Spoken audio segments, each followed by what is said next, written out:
On the day of the divine blessing ceremony, no one expected the Ryan family's biggest gamble to become a disaster. Young Lucas Ryan steps up to the altar with a sword said to belong to Vulcanus, the fire god. The moment the blade touches the altar, the sky changes color and the crowd holds its breath, sure a great blessing is coming. Instead, flames erupt around Lucas. His soul is scorched, the sword burns to ash, and Lucas collapses unresponsive as Julia cries and their father begs for answers. At the same time, in another world, our boy who has already lost his father keeps getting pushed around, but he still lives for his mother and little sister. On his way home, Truk Kun hits him and he feels himself fading out. With blood on the road, he makes one last wish. If there is a next life, let him protect the people he loves with his own hands. That soul leaves his body and enters Lucas's broken one. In Vulcanus's domain, the fire god rages about the unforgivable sword, then sneers that the foreign soul is trash and not worth burning again. But in the martial god's domain, the spirits react differently. They see Lucas as their duty and fire the martial god's blessing into him like a weapon.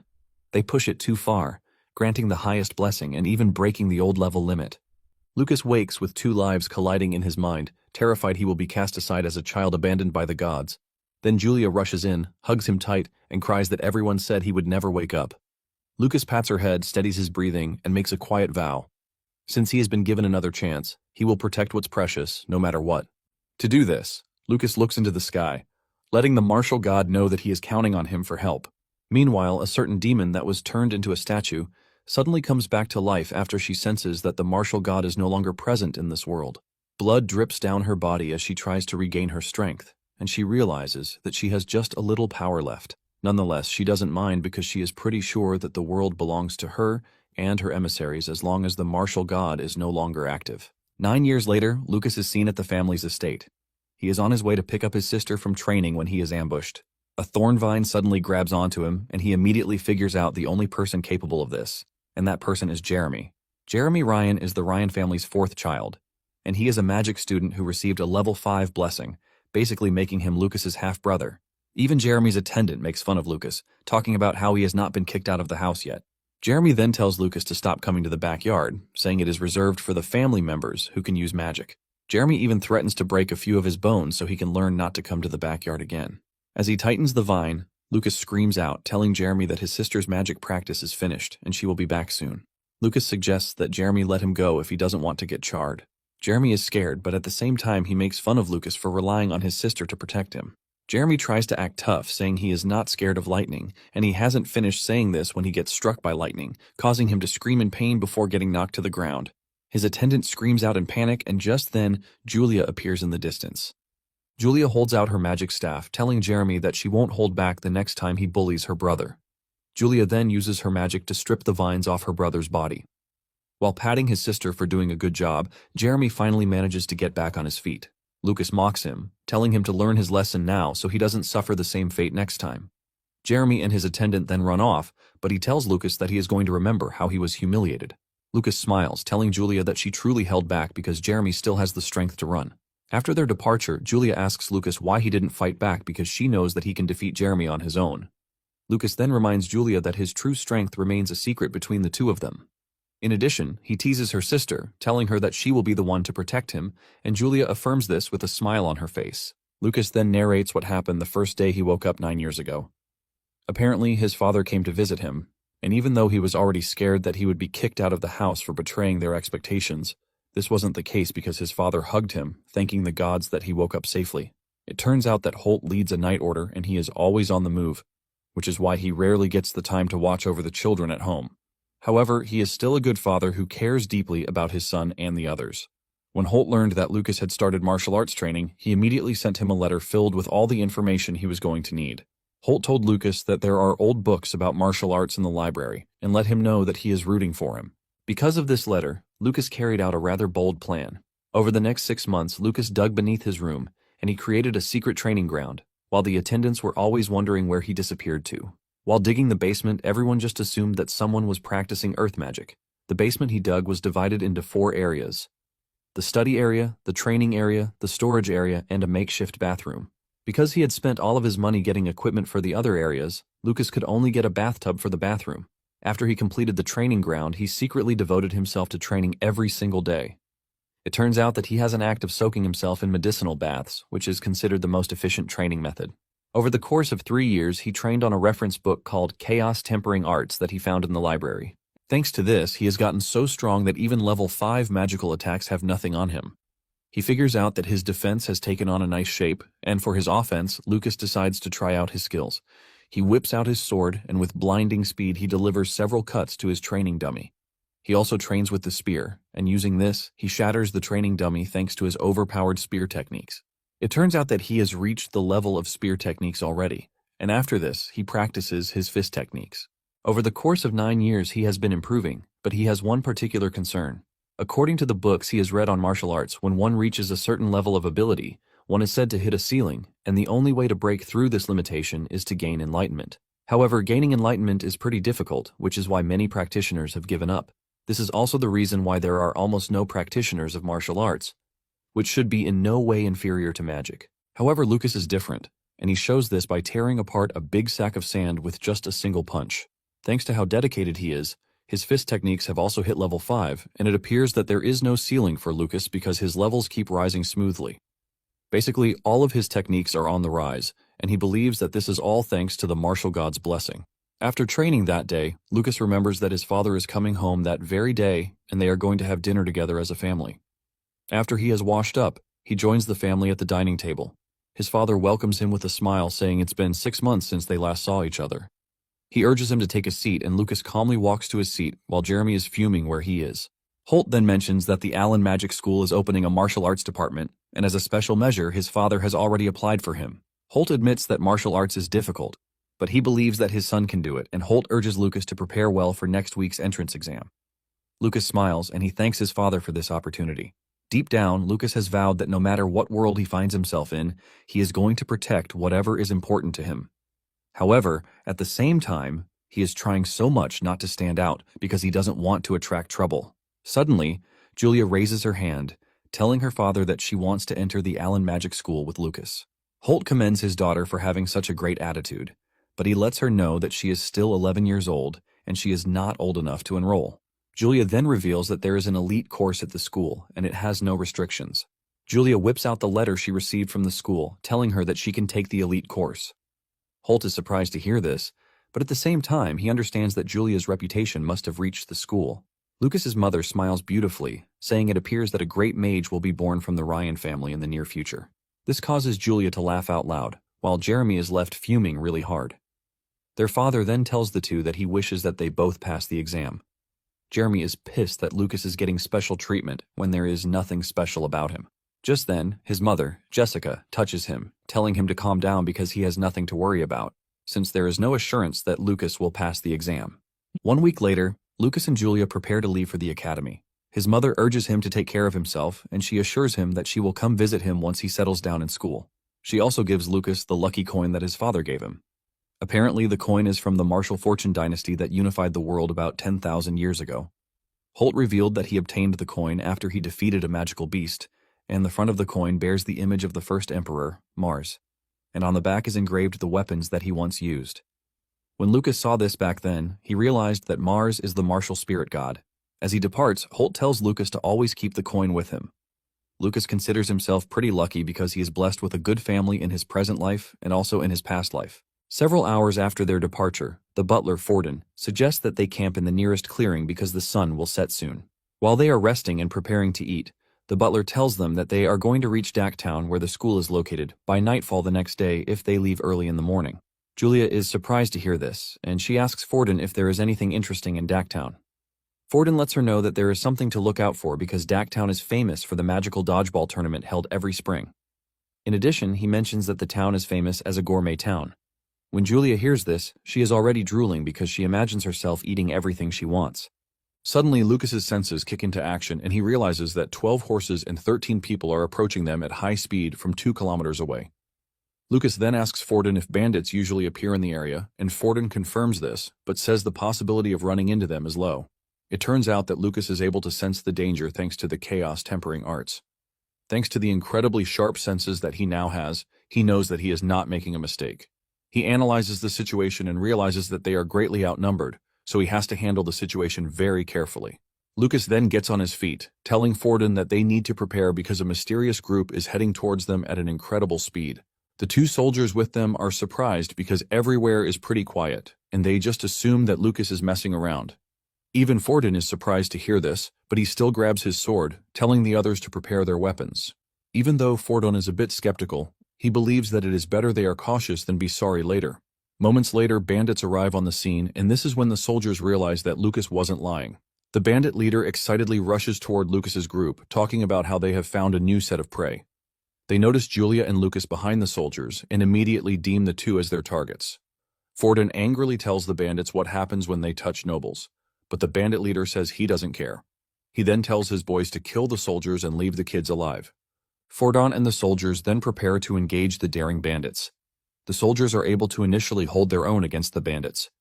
Forden also decapitates a bandit that got too close to him and the kids. Even though Julia wanted to help, Forden tells her to leave the fight to him. Forden and the soldiers continue pushing back the bandits. But to avoid any real issue, Forden tells Lucas to escape with Julia. Suddenly, the soldiers get roasted by a mage's power. It turns out that the bandit leader is a mage, and this ultimately ruins whatever strategy Forden initially has. Forden becomes scared for the safety of the kids, and he screams at Lucas, telling him to escape with Julia into the forest. In that short moment of distraction, Forden gets cut in the chest by one of the bandits, immediately reducing his efficiency. The bandit leader then tells Forden that he is going to burn him alive for killing his comrade. However, Forden is not scared, as he is ready to lay down his life as long as it means protecting Julia and Lucas. Meanwhile, Lucas has realized that there is no way Forden would be able to win against the bandits because of the mage. Even though Lucas is willing to keep his abilities hidden, he remembers that Forden has been the kindest to him, aside from his parents. Because of how nice Forden is to him, Lucas now considers him family. And since he is family, Lucas decides that he cannot sit around and let his family be killed. Lucas then tells Julia to hide while he helps Forden, and Julia affirms the instruction. Lucas then makes his move, and even though he is outnumbered, Forden is still holding his own against the bandits. Just then, Forden gets exhausted, and he crashes to his knees. One of the bandits appears from behind and leaps toward Forden to impale him with his sword, but he suddenly loses his head out of nowhere.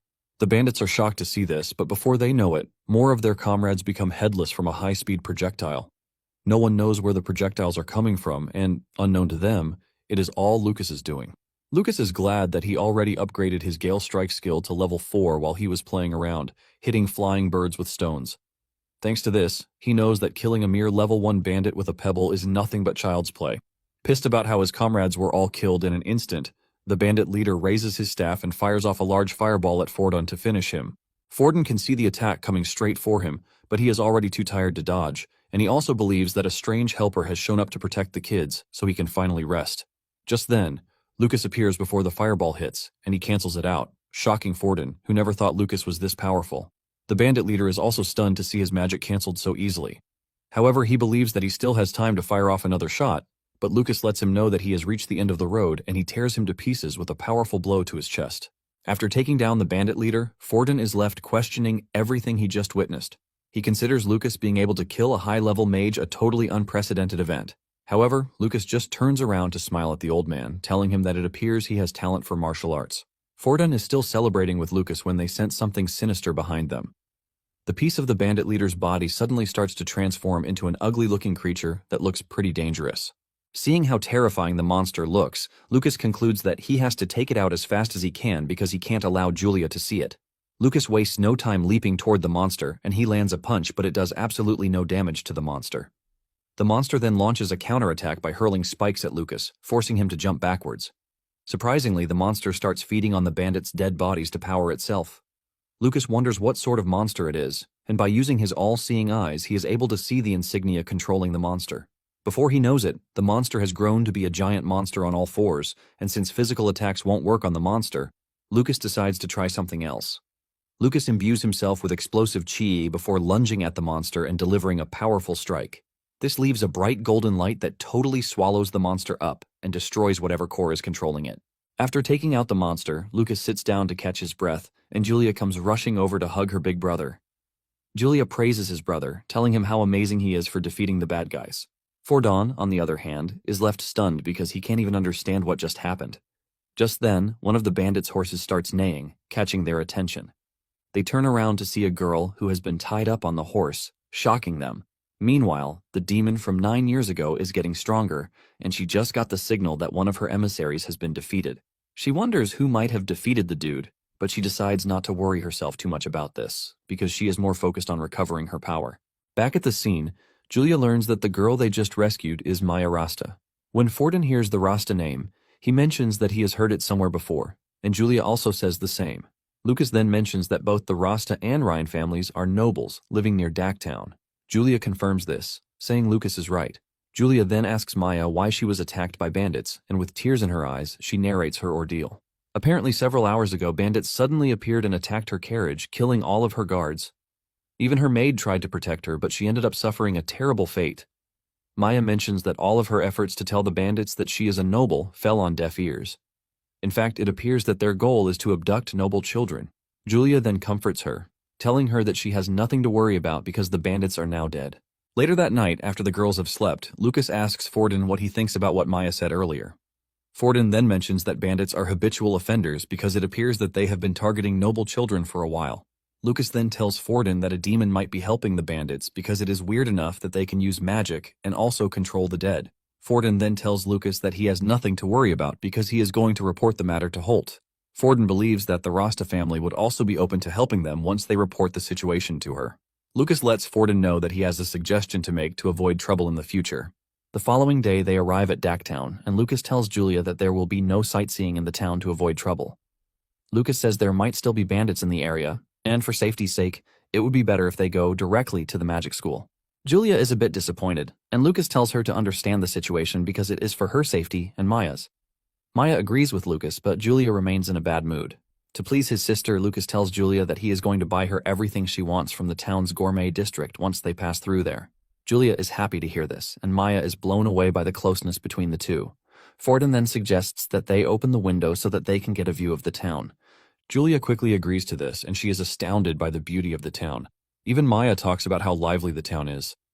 Deep down, Lucas agrees with them because the town has the same atmosphere as the city he lived in during his past life. As they pass through the food center, Lucas buys his sister all the food that she wants, just as promised. Not long after this, they arrive at the academy's gate, and Forden lets them know that this is as far as he can go. Lucas tells Forden that he has nothing to worry about because he is going to protect Julia. Julia also jumps up in joy, telling Lucas that she is going to protect him too. Lucas eggs her on by telling her that he is counting on her.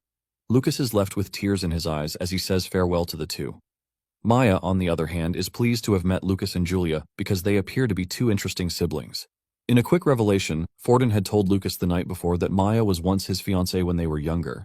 However, the engagement was called off after the incident that left Lucas talentless. When talking about the Allen Magic School, it is located south of Dacktown, and it is one of the 3 most prestigious schools in the Carmina Empire. All the new students are required to take an exam 1 year after their enrollment, and based on those results, they are divided according to their characteristics into the Earth Department, Fire Department, Wind Department, Water Department, and Special Department. If one studies at the academy for 6 years and graduates successfully, they can obtain a mage qualification. In addition, excellent students receive special treatment too.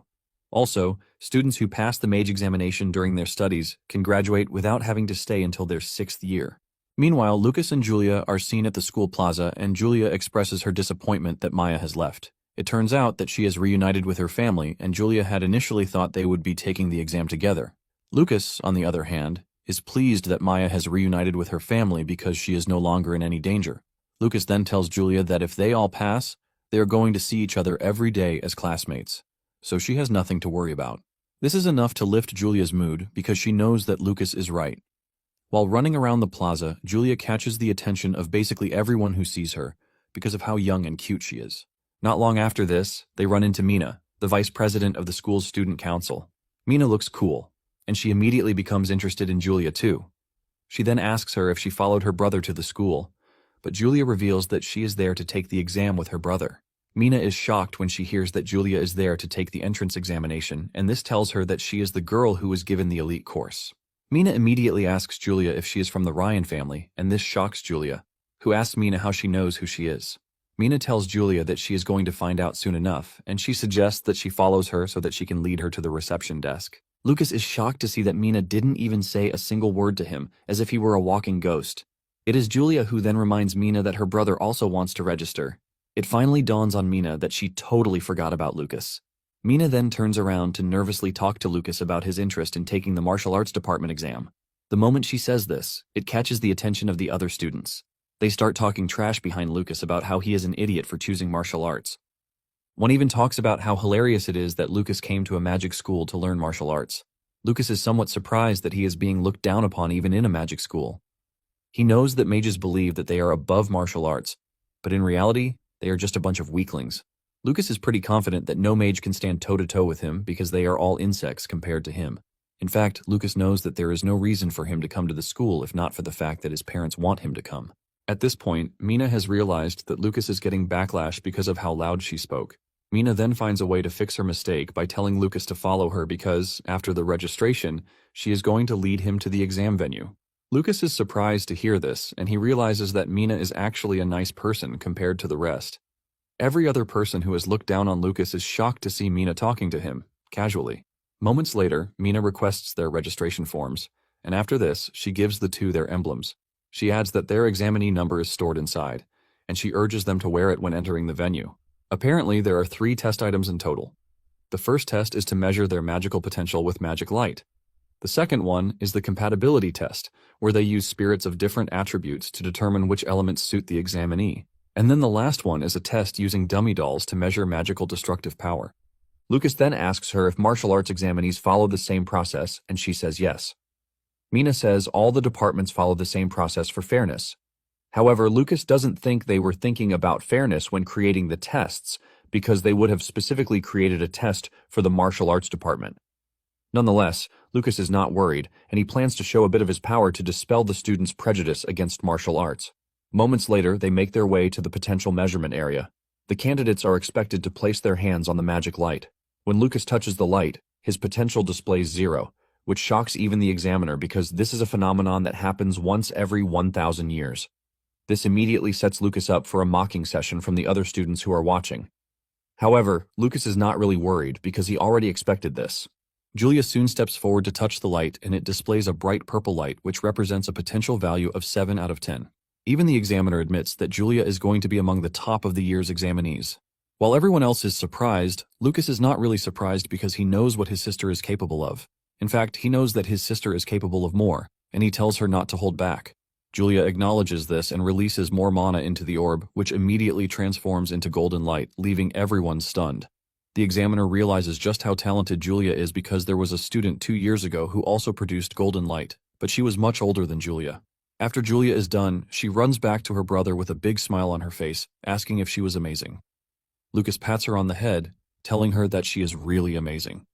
Lucas even adds that she's going to become an archmage in the future.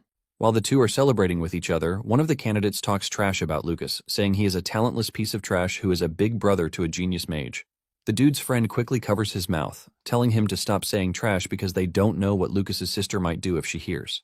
Lucas is pleased to hear this because everything is going the way he planned it. Lucas wants Julia to be in the limelight so he can lead a peaceful student life. Apparently, the past 3 years have been consistent efforts to enhance Julia's talent, and Lucas is glad that his efforts are paying off. Once everyone is done with the potential measurement, they are required to move to the spirit hut, and deep down, Lucas believes that the day to make his efforts bloom has finally come. The candidates are informed that they are going to undergo a compatibility test here. Just as expected, all of the spirits are swarming around Julia, shocking the other students. One of the students, who received a level 6 wind god's blessing, mentions his frustration that no wind spirit came to him during his test. Since all of the spirits are going toward Julia, they believe that this means she is compatible with all magical elements. It turns out that Lucas has a hand in what is happening, because he was the one who created a mage circulation technique skill for Julia, which has helped her raise her potential.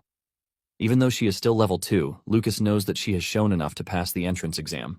The examiner soon announces that Julia's compatibility is 90, which is the highest score among all examinees. The examiner thanks Julia for her success, and while she is still enjoying the compliment, she turns around to see the other students staring at her in such a bad way. Julia cannot handle this, and she rushes toward her brother, telling him that she is scared of how the other students are staring at her. Lucas then tells Julia that it can't be helped because she is a genius, and she is bound to receive a lot of bad looks. Lucas then tells her that she has nothing to worry about, and he urges her to get used to it. Julia then agrees with her brother, saying she has to become stronger so she can protect him. Deep down, Lucas is worried about his sister, and he figures out that he has to help her build a thick skin. While everyone is praising Julia and talking about her talent, they are also trash-talking Lucas for being talentless. Apparently, during Lucas's compatibility test, the spirits didn't even try to go near him because they were all disgusted. However, one of the students told his friend that something strange happened during this test. He tells his friend that after Lucas came out, one of the fire spirits lost its arm, which left him scared.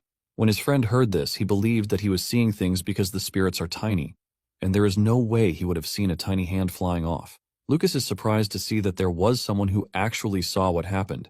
It turns out that the dude was actually right because during the second test, the fire spirits displayed a bad attitude towards him, probably because he was rejected by the fire god. After the test, Lucas tried to leave, but one of the spirits decided to spit on him because it held a grudge. However, Lucas taught the spirit not to be arrogant by subtly tearing his arm off with a pebble. After they are done with the compatibility test, Lucas suggests that they head to the final testing area, and he asks Julia if she thinks she can take first place this time too. Julia humbly tells her brother that the first place is reserved for her as long as her brother doesn't go all out. Lucas smiles, telling Julia that he has no plan to go all out because he is planning for Julia to protect him. They soon arrive at the Magic Destructive Power Test venue, where there are several metal dummy dolls laid out for the test.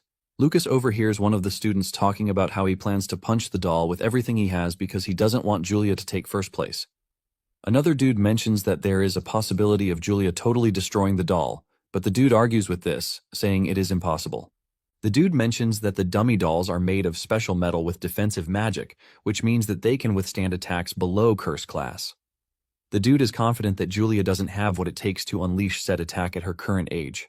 Lucas takes a closer look at the dolls, and he admits that they look pretty sturdy, and he believes that it is his chance to test his level 6 skill. Lucas finally admits that it might have been a good decision to come to the school because he would get to play around with expensive equipment. Just then, Lucas hears some students behind them telling a girl, who just arrived, not to jump the line. The new girl activates her magic and stares at the leader of the protesters with such an overwhelming aura that fear creeps through her body. The new girl then walks over to Julia and Lucas, and she uses her mental magic on Julia, causing her to fear. Julia quickly hides behind Lucas, telling him that the new girl is scary. Lucas then asks the new girl who she is, and she replies that she is Iwa Miranda, granddaughter of Duke Miranda. The moment Lucas hears this, he figures out who she is. Apparently, the Miranda family is one of the 3 great houses of the Empire's northern region, and they are a clan that once produced a legendary mage. This basically means Iwa is the daughter of his mother's younger brother, Cyan Miranda. Once he knows who she is, Lucas asks Iwa how old she is, and she replies with a stern face that she is 15 years old. Lucas urges her to stop staring at him like a hawk because they are cousins. Iwa is shocked to hear this because she was never informed about having a cousin or cousins. She then decides to embarrass Lucas in front of everyone. She activates her mental magic, hoping to make Lucas shit his pants. But Lucas doesn't even budge, shocking her. Lucas scolds her for using mental magic on the family she is meeting for the first time. Lucas mocks her, asking her what type of education the Miranda family is providing. Iwa is shocked that her magic didn't work because this was basically her best magic, but Lucas easily tanked it. Deep down, Lucas is surprised that Iwa believes she can control a strong-willed martial artist with such flimsy magic. Not long after this, Lucas is called forward for his test. After Lucas's departure, Iwa turns to Julia, telling her not to get cocky because she is going to take first place in the test. When Lucas stares at the leaderboard, he realizes that Iwa is in second place, and this basically means she is there to declare war on Julia so she can get first place. Lucas then concludes that he has to interfere because he needs his peace and cannot let Julia lose the first place position. Lucas then goes back to Julia to give her what he claims is candy. Julia excitedly collects it, believing that it is going to be sweet. However, it turns out to be a medicinal pill, which is super bitter. Lucas pats Julia on the head, telling her that it is a special magic medicine, which is made with rare ingredients, and he assures her that she is going to understand its effects soon enough. The examiner is forced to call on Lucas again, telling him to make his way into the test arena. Upon arriving at the arena, the examiner tells Lucas to attack the doll with his full magical power, and they are going to evaluate its destructive force to produce his final grade.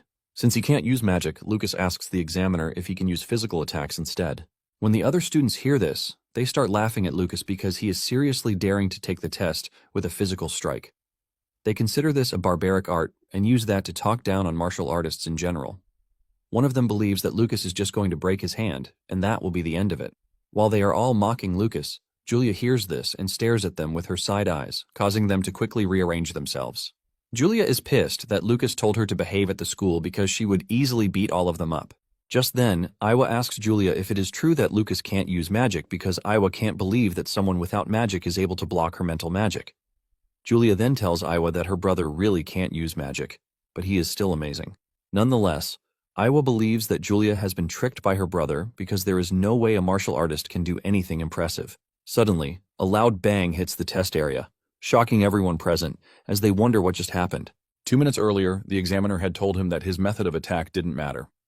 Lucas acknowledges this, and he figures out that he should have enough power to deal with the dummy. Lucas then gets himself into position, and he dashes toward the dummy, landing a powerful punch that sends it into the distance. The dummy hits the wall and displays a golden light on its head. When Iowa sees this, she is ultimately shocked because Lucas's speed was comparable to high-ranking wind magic. In addition, the dummy glowed gold, which means the attack hit with curse-class power. Even the other candidates who were watching couldn't believe their eyes because there is no way a talentless dude is damaging a dummy.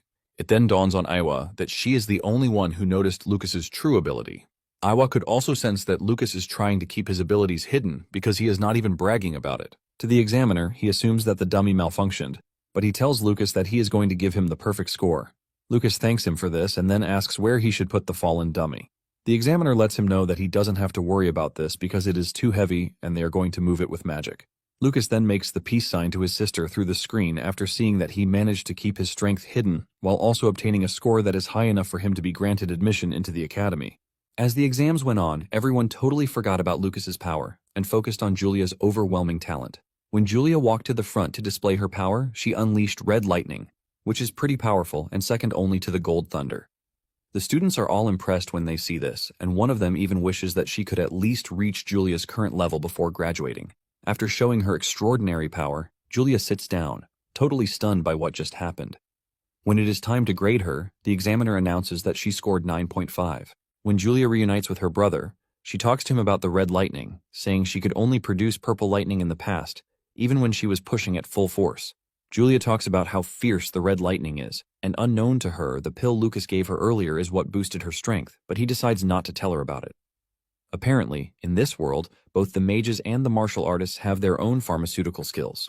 For the mages, they practice potion alchemy, and for the martial artists, they use Dan refining.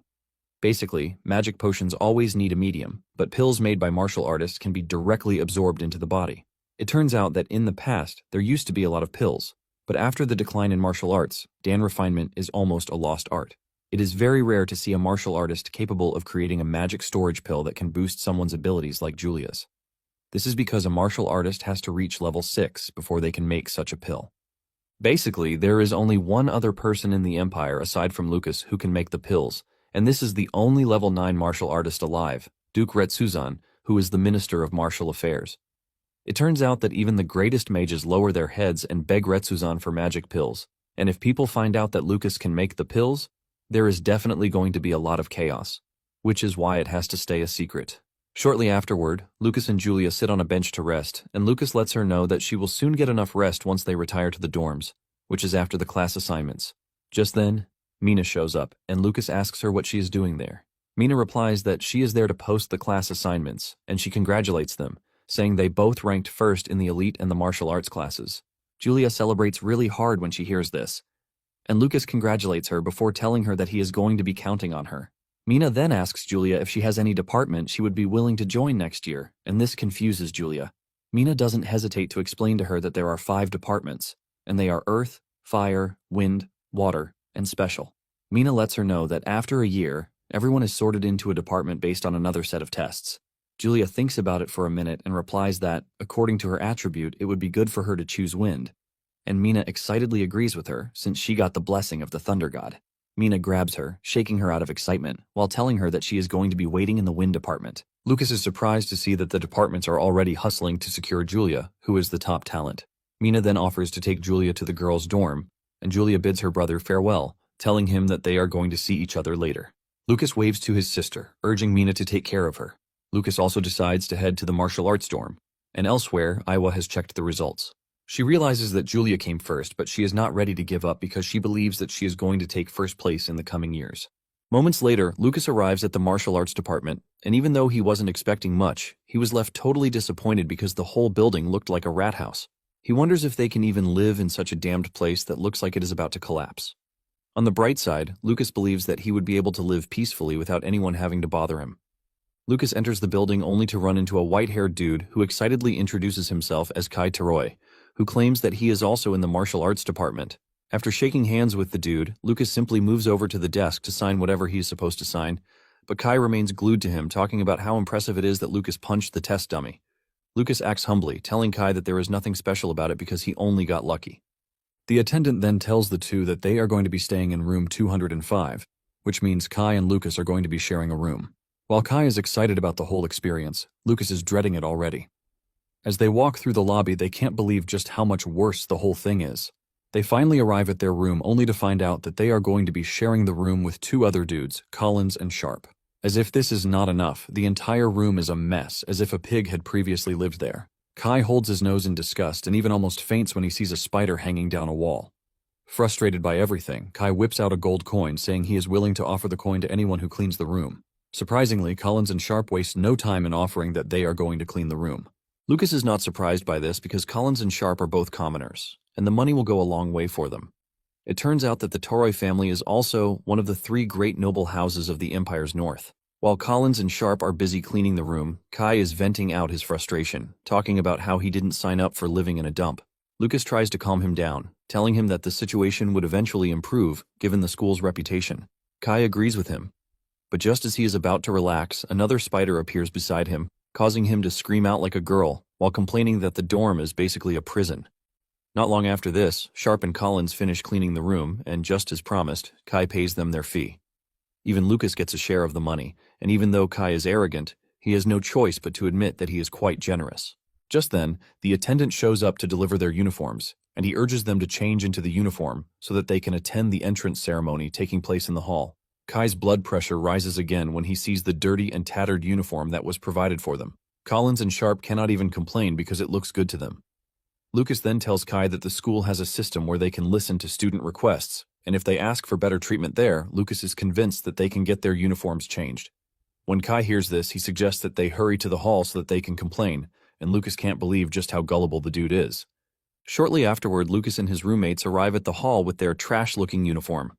Collins is blown away by how luxurious the hall is, but Kai says the hall is nothing compared to his house. Meanwhile, Lucas is trying to locate his sister, and when Kai notices this, he lets him know that his sister is seated in the front row where the elite course students are seated.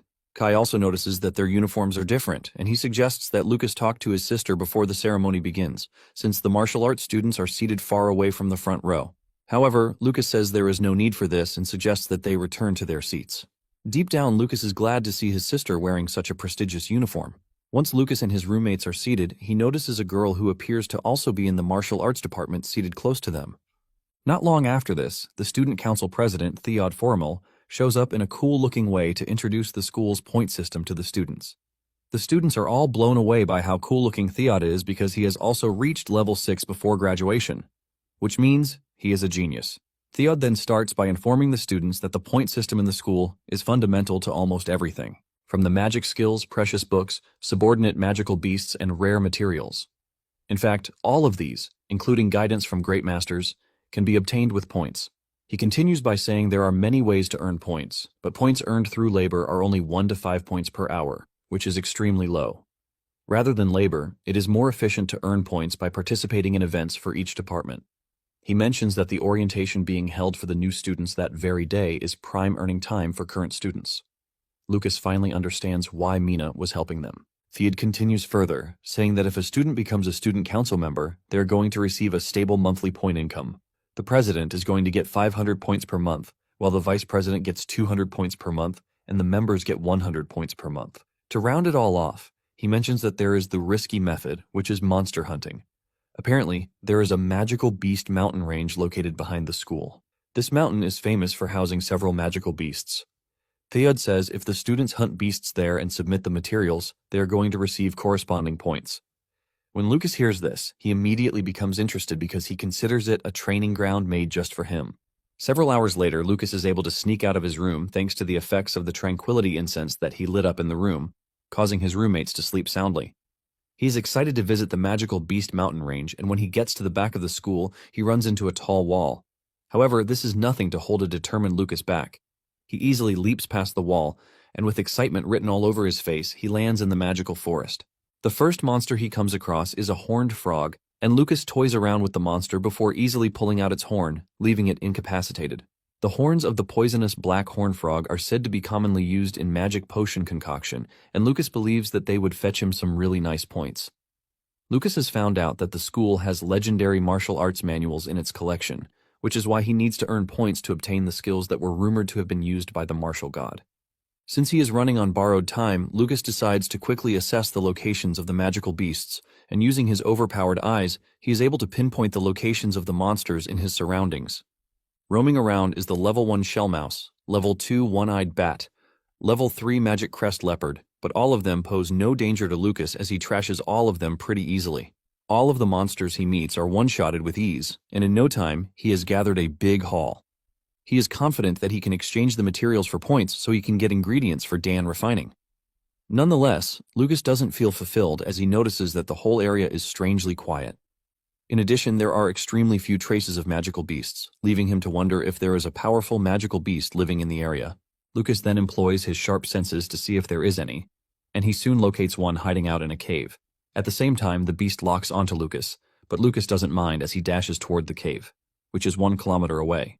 Upon reaching there, he realizes that the beast is a level 6 ice fire wolf, and it looks pretty dangerous. Lucas finally understands why the beast has a strong sense of territory, and this is because it is a wolf. However, Lucas is a battle maniac, and he wastes no time lunging toward the wolf. The wolf then meets him halfway with an ice breath freezing up his right arm. Surprisingly, this isn't enough to stop Lucas, who still lands a powerful punch on the wolf's jaw to send it flying into the distance. Lucas is a bit disappointed in himself that all he could do was send the wolf flying without being able to punch a hole in its body. Excited to use the wolf for training, Lucas tells it to get back on its knees because he is pretty sure that it is not done yet. The wolf gets back on its feet and fires off a powerful flame at Lucas, totally leaving him shrouded in flames. The wolf maintains the fire breath for a couple of minutes to make sure it kills Lucas. When the wolf believes that Lucas has been taken care of, it raises its head to howl in victory, but before it knows it, Lucas appears behind it. By the time the wolf realizes this, Lucas has closed in on it, and he delivers a powerful punch imbued with chi on its body. This punch is powerful enough to cause the wolf to cough up blood, and the force from the punch also sends it flying really far into the distance. This leaves the wolf on its back, and Lucas commends it for being able to freely manipulate opposing attributes like fire and ice skillfully. While receiving praise from Lucas, what the wolf sees is an overwhelming horror-like figure standing above it. Nonetheless, the wolf still tries to fight back by unleashing a combination of ice and fire at Lucas to create water vapor. However, Lucas easily dispels this, and when the wolf sees this, it tries to escape, but Lucas chases it down. Lucas easily grabs its tail and gives it a proper WWE smackdown. Even though Lucas is fighting a large magical beast, he doesn't feel any kind of threat, and he is even exhilarated. Lucas is already seeing the wolf as a large portion of points to be obtained, but suddenly the wolf sends him into the wall with a powerful wave blast. Believing that it had cornered Lucas, the wolf unleashes a powerful flame breath, but Lucas easily dodges the flame and leaps toward the wolf. Desperate to keep Lucas away, the wolf releases another blast of flames, but Lucas moves through the flames this time around. By going through the waves, Lucas closes the gap between himself and the wolf. Lucas then punches the wolf so hard that it destroys the ground it is standing on, releasing a massive shockwave. Lucas doesn't stop as he punches the wolf in the head again, and at this point, the wolf realizes that death is coming for him if it continues this way. It immediately decides to employ the last tactic it has, and it raises its arms to surrender.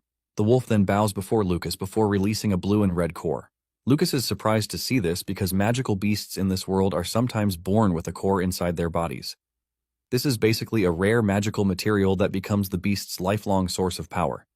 But if even one drop of human blood touches the beast's core, the magical beast becomes the human's subordinate. Seeing the wolf release its cores tells Lucas that it actually wants him to become his subordinate. Since the wolf has surrendered itself, Lucas decides to accept it as his subordinate. Lucas considers this a rare find because even among mages, it is rare to have a level 6 subordinate magical beast. However, Lucas believes that the wolf is not very intelligent because strong magical beasts are always proud and would never submit to humans.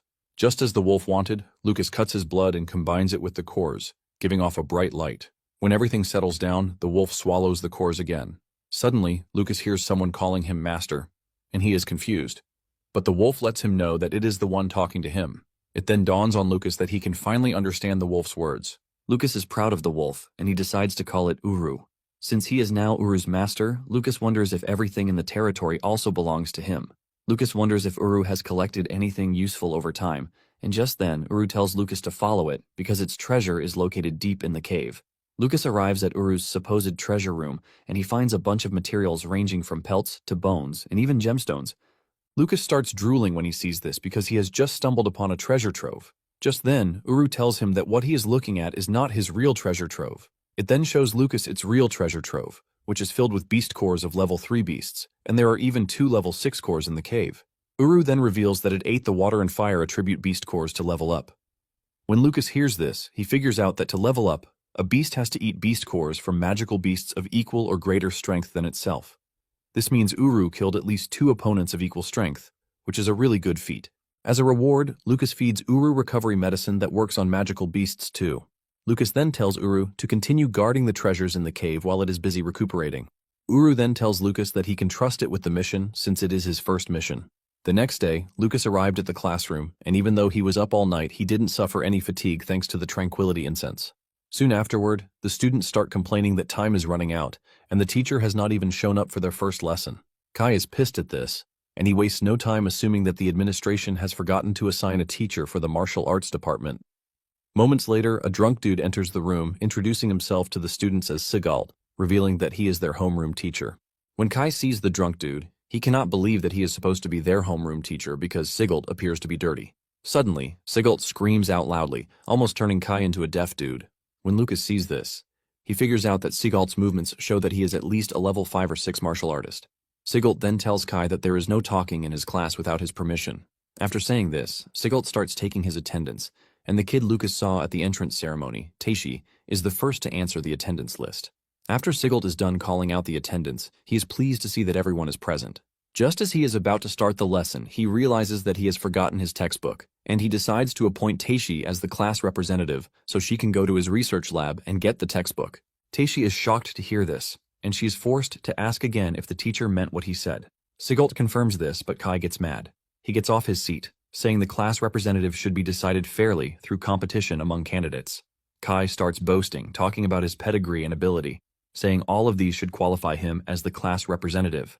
Just then, Sigalt hits him in the head with a projectile, reminding him that he already said there is no talking in class without his permission. As he leaves the room, Sigalt tells Taishi to distribute the textbooks to everyone and have them study on their own.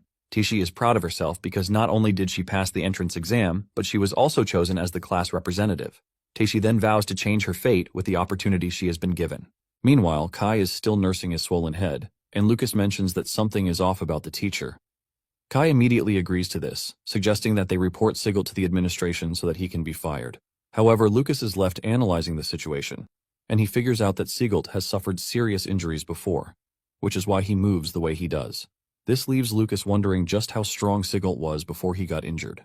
Lucas then tells Kai that he has no intention of reporting Sigalt because deep down, Lucas is excited to see what Sigalt has to offer. Several hours later, Kai and Lucas are seen in front of the cafeteria. Kai complains bitterly about how Sigalt left them to self-study for hours. Kai considers Sigalt an irresponsible teacher who even decides who is going to be their class representative. While Kai is busy raging about this, Lucas meets with his sister, and he pats her on the head, asking her how her first class went. Julia reveals that her homeroom teacher, Linda, is such a nice person because she cheered her on to motivate her into becoming the class representative the following week. This only gives Kai more avenues to talk because class representatives are always chosen 1 week after enrollment. Julia is surprised that the class representative of the martial arts class has already been decided, and she asks Lucas if he is the one. However, Lucas lets her know that he is not the one. Lucas then suggests that they head to the cafeteria to eat because he heard that the cafeteria's food is pretty good.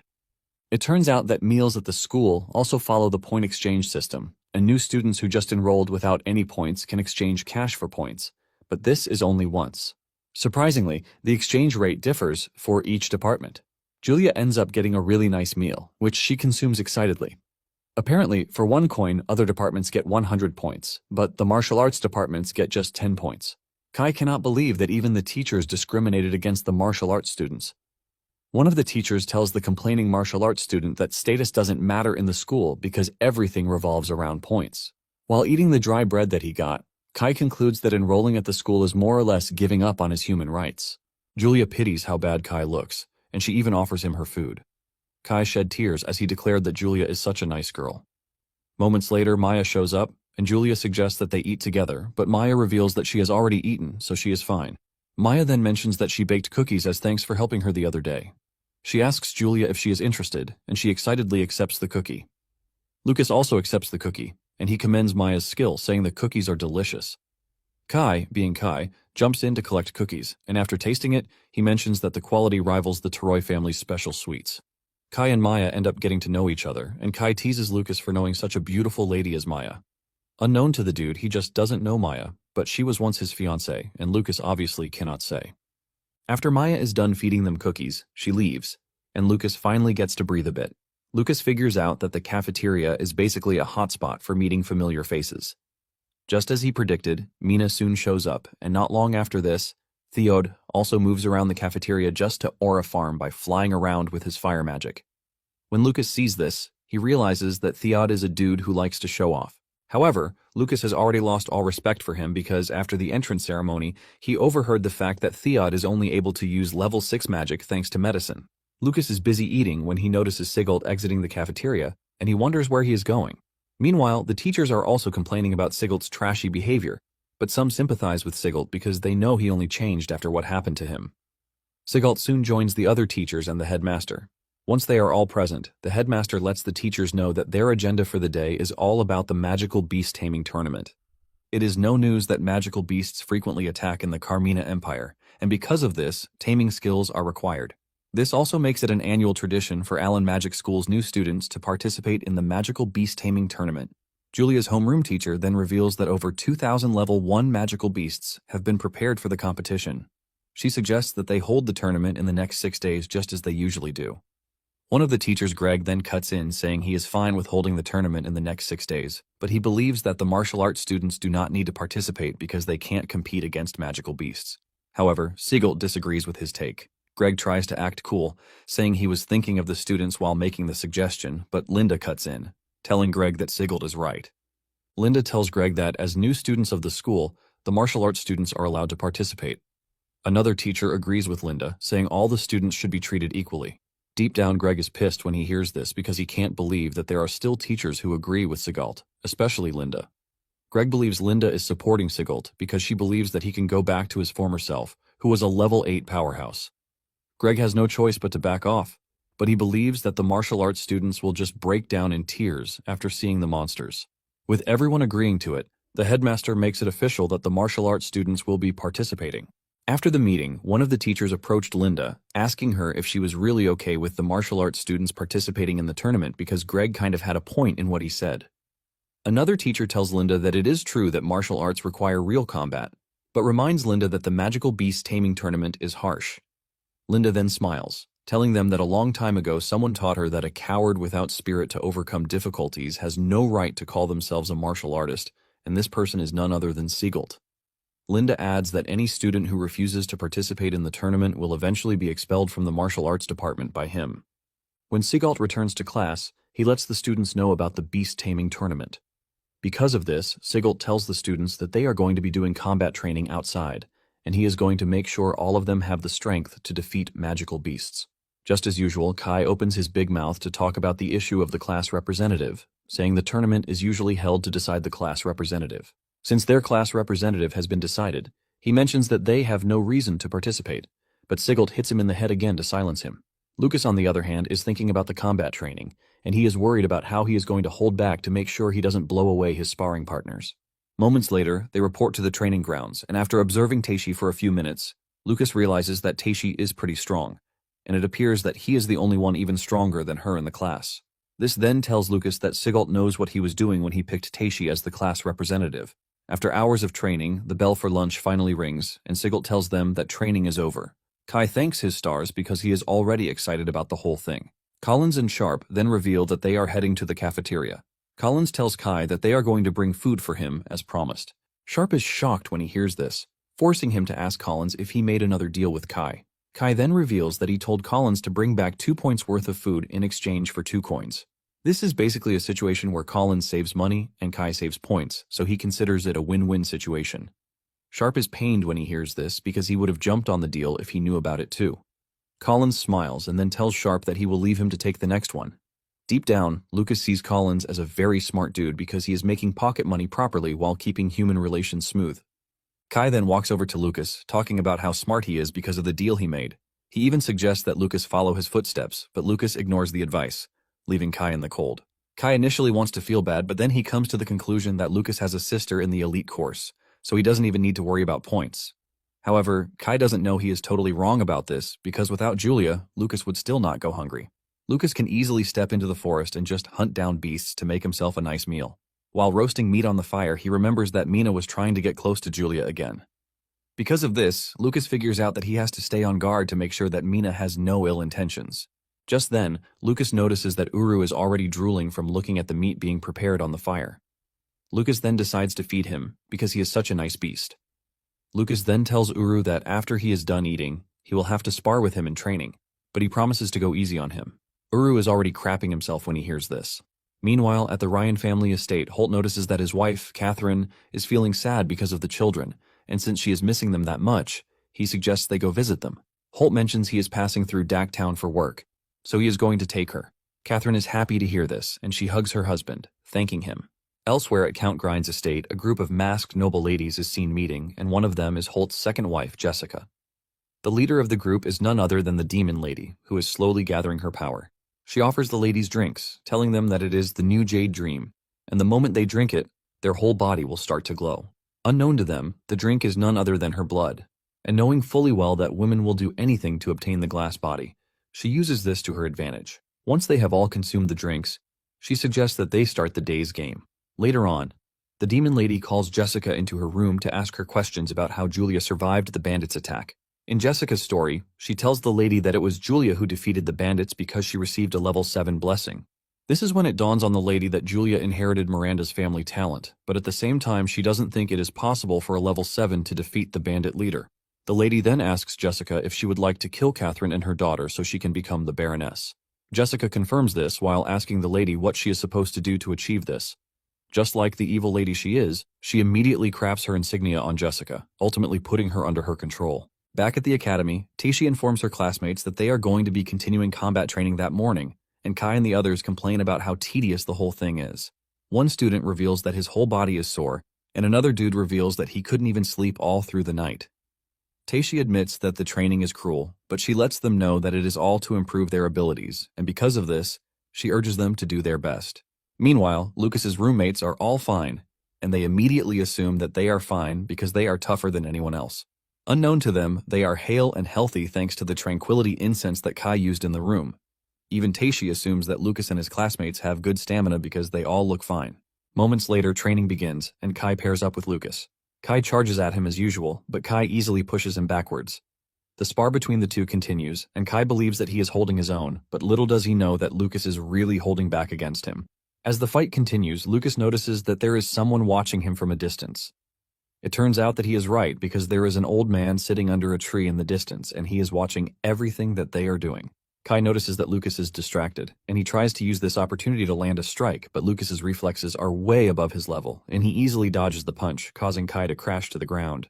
However, Kai gets back on his feet, saying the fight continues until there is a definite victor.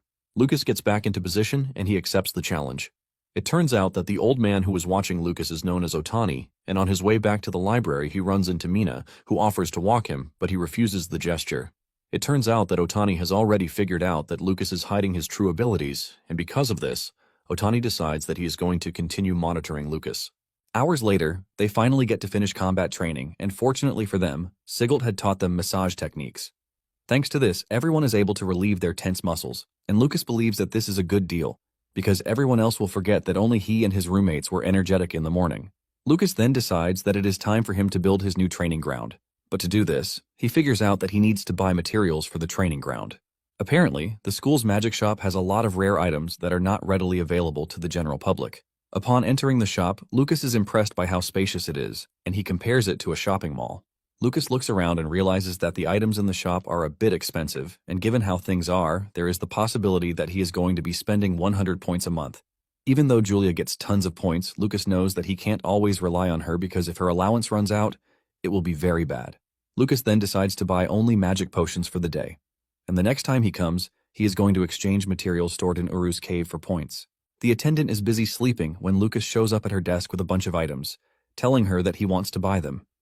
After checking out the items, the lady reveals that the total cost for everything is 5 points.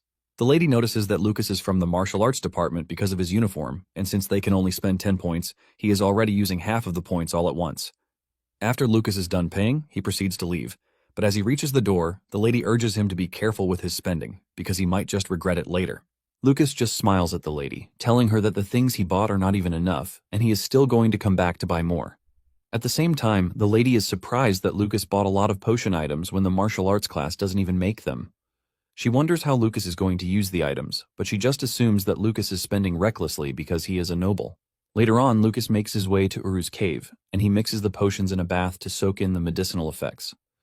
After he is done bathing, he realizes that there are still a few effects left, and it would be wasteful to throw away the water. At the same time, he can't just feed someone bathwater to drink.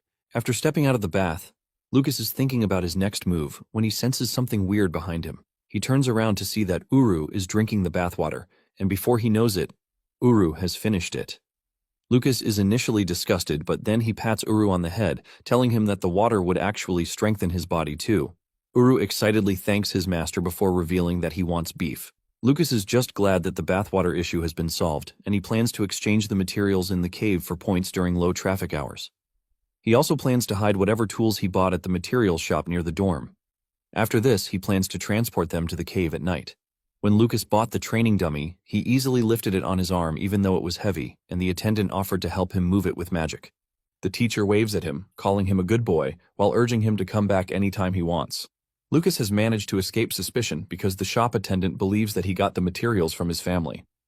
Not long after this, Sigelt is seen scolding his students for slacking off, reminding them that the taming tournament is the next day. He tells them that they are free to drop out if they are not ready for training. Sigelt walks around the training ground giving advice to the students he believes are lacking. He scolds Kai, telling him that he is so weak, but Kai argues, saying he has actually beaten Lucas, Sharp, and Collins.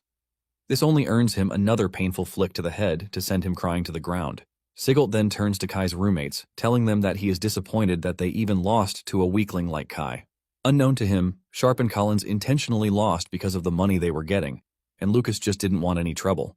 To curb the situation, Sigelt tells Teishi to spar with Kai. Kai excitedly walks to the training ground, telling Teishi that he has no intention of holding back because he is going to prove to her that he is more suitable to be the class representative. The spar begins, and Kai makes his move, blindly charging toward Teishi. Kai believes that he has landed a hit, but to his surprise, Teishi easily dodges and lands a counterattack on his belly. Kai then frantically throws a straight kick at Teishi, but this only earns him a counter kick to the head, resetting whatever trash sits in his brain. Kai still wants to fight back, but Teishi shows him that she is above him by smacking him into the wall with a palm strike. When the other students see how capable Teishi is, they finally understand why Sigelt chose her as the class representative. Sigelt then tells the class that they need to give it their all because magical beasts won't show any mercy to them.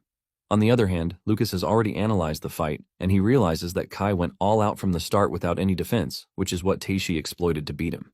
After the sparring session, Teishi walks up to Kai to ask him if he is fine. However, Kai remains silent, and Sigelt figures out that he is pissed. Sigelt then tells the students that they are required to tame at least one magical beast during the tournament because failure to do this means they are out of the martial arts department. As Sigelt leaves the training ground, he tells the students to stay and train till nightfall.